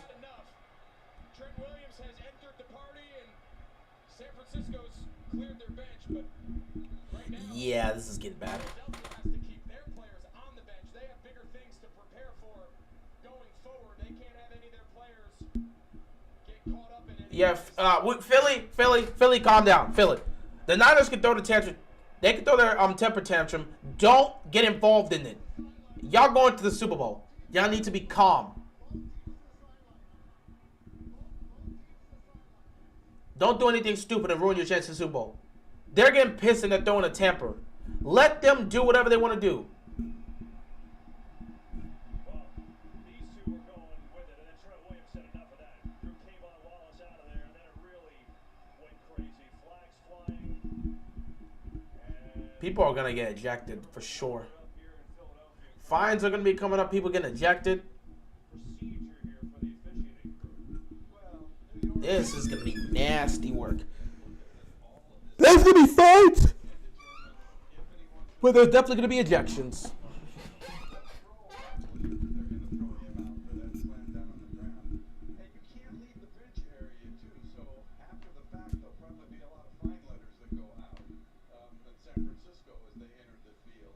Why didn't he try to slam the... You knew exactly why he didn't try to slam him. Because he... Come on, bro. What type of question is that? You know exactly why he didn't try that. Look at the size of that, man. You know exactly why he didn't try that. Some of the players on the sideline, I specifically saw Hassan Reddick and multiple guys. I'll ask you after he announces it. Okay.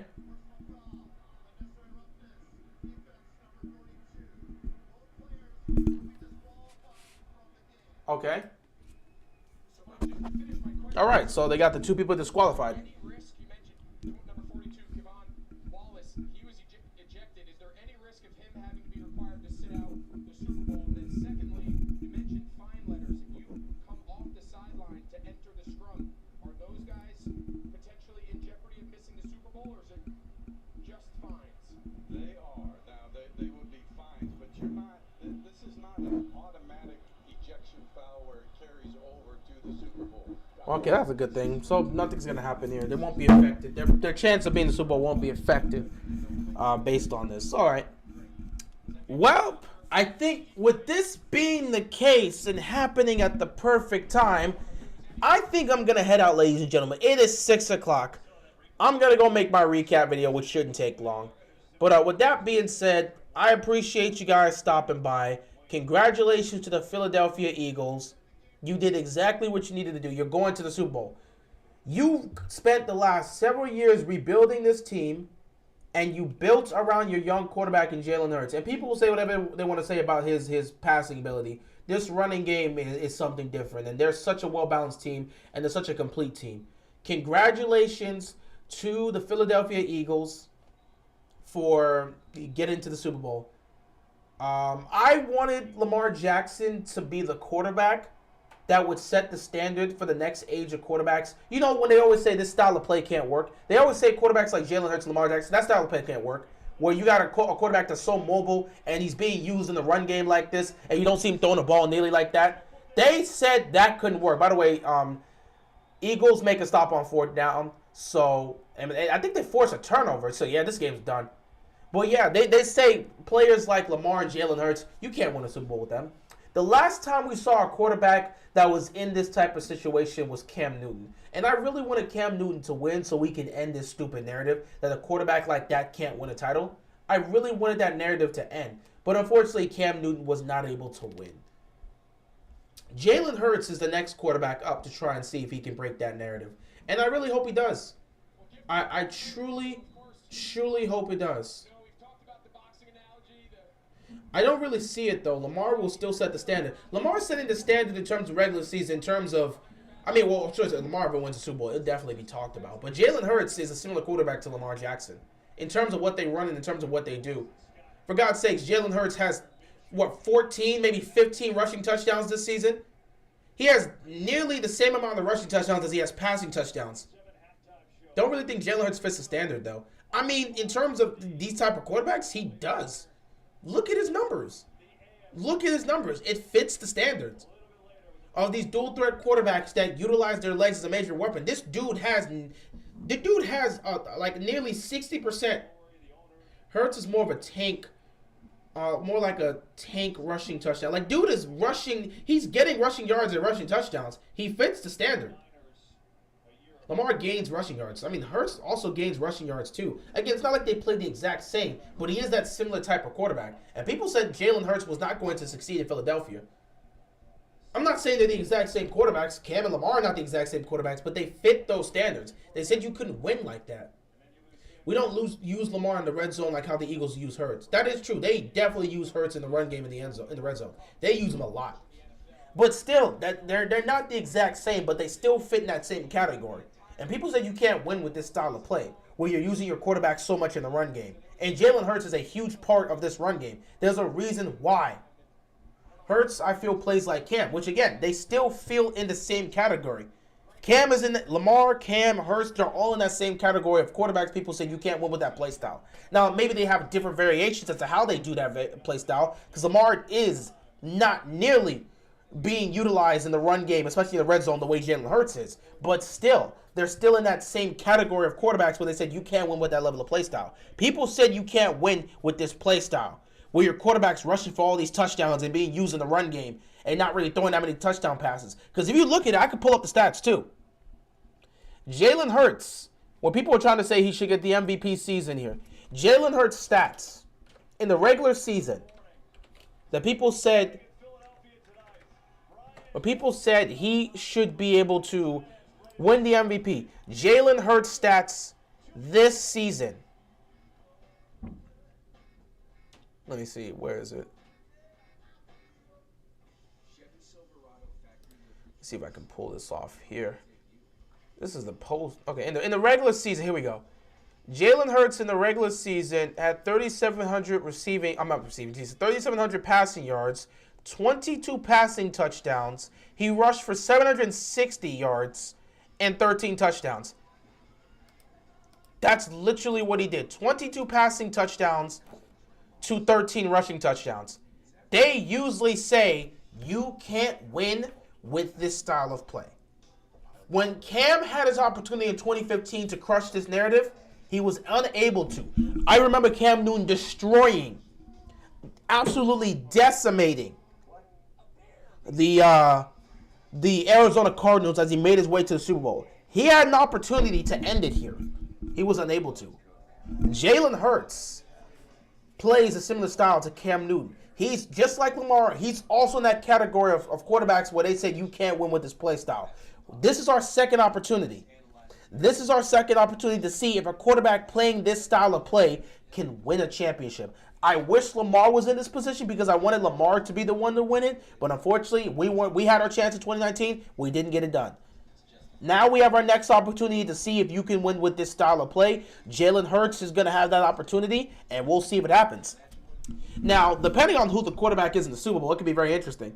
Because, if it's Joe Burrow, we can really see if this narrative is going to be pushed. Because if Cincinnati wins, that we know Joe Burrow's a different type of play style. They say that type of quarterback can win. They always say a Joe Burrow type of quarterback can win. But they always say a Jalen Hurts type of quarterback cannot win you a Super Bowl. We're going to find out. Now, I don't know if Joe Burrow's getting to a Super Bowl. We'll find out within the next 3 to 4 hours. But still. Either way, Jalen Hurts is going to be the next person to have that opportunity. And if he wins a Super Bowl, that's going to prove you can win with this style of play. You can absolutely win with this style of play. And now open up the floodgates for many other young quarterbacks that are coming out here that play like Jalen Hurts and play like Lamar Jackson and played like a Cam Newton. But we'll have to see if it ends up being the case. Hell, people are starting to look at Josh Allen. Josh Allen still has that. He literally plays like Cam as well. He's more physical and aggressive with his runs. People don't want to say it. He's not a pocket passer. He is not a pocket passer. Now, he can be elite passing the ball in the pocket, but he's not your traditional pocket passer. He's not. Joe Burrow is a traditional pocket passer. Josh Allen's a dual-threat quarterback. And they say you can't win with that type of quarterback. But we'll see if that ends up being the case. Either way, first down picked up by Philly in this game is officially done. We'll see what happens here. Niners going home. Eagles going on to the Super Bowl. Congratulations to the Philadelphia Eagles for making it to the Super Bowl. Go out there and win that ring. We'll see what happens. With that being said, guys, I'm going to end it here. I have to go make my, Brock Purdy's so disappointed, man. He can't believe it. If he never got injured, he feels like they could have won. What type of quarterback would you say Mahomes is? Aaron Rodgers? Aaron Rodgers? He's a mobile quarterback. Aaron Rodgers is not a dual-threat quarterback. He's a mobile quarterback. Patrick Mahomes is not a dual-threat quarterback. He's a mobile quarterback. He's literally, he's literally like Aaron Rodgers in his prime, but a little faster. So he's a mobile quarterback. There's a difference between a dual-threat quarterback and a mobile quarterback. Lamar Jackson, Josh Allen are dual-threat quarterbacks. Patrick Mahomes is a mobile quarterback. So that's what he is. Patrick Mahomes is a mobile quarterback. He's like Aaron Rodgers. Aaron Rodgers is a mobile quarterback. Patrick Mahomes is a mobile quarterback. They have similar play styles, and they're efficient with the football. They play a similar play style, so that's just how it is. Anyway, congratulations to the Philadelphia Eagles. I'm going to end this live stream here because I have to get myself prepared for the AFC Championship game between the Chiefs and the Bengals. That one's going to be fun. With that being said, guys, I appreciate you stopping by, and I'm out of here, man. Peace.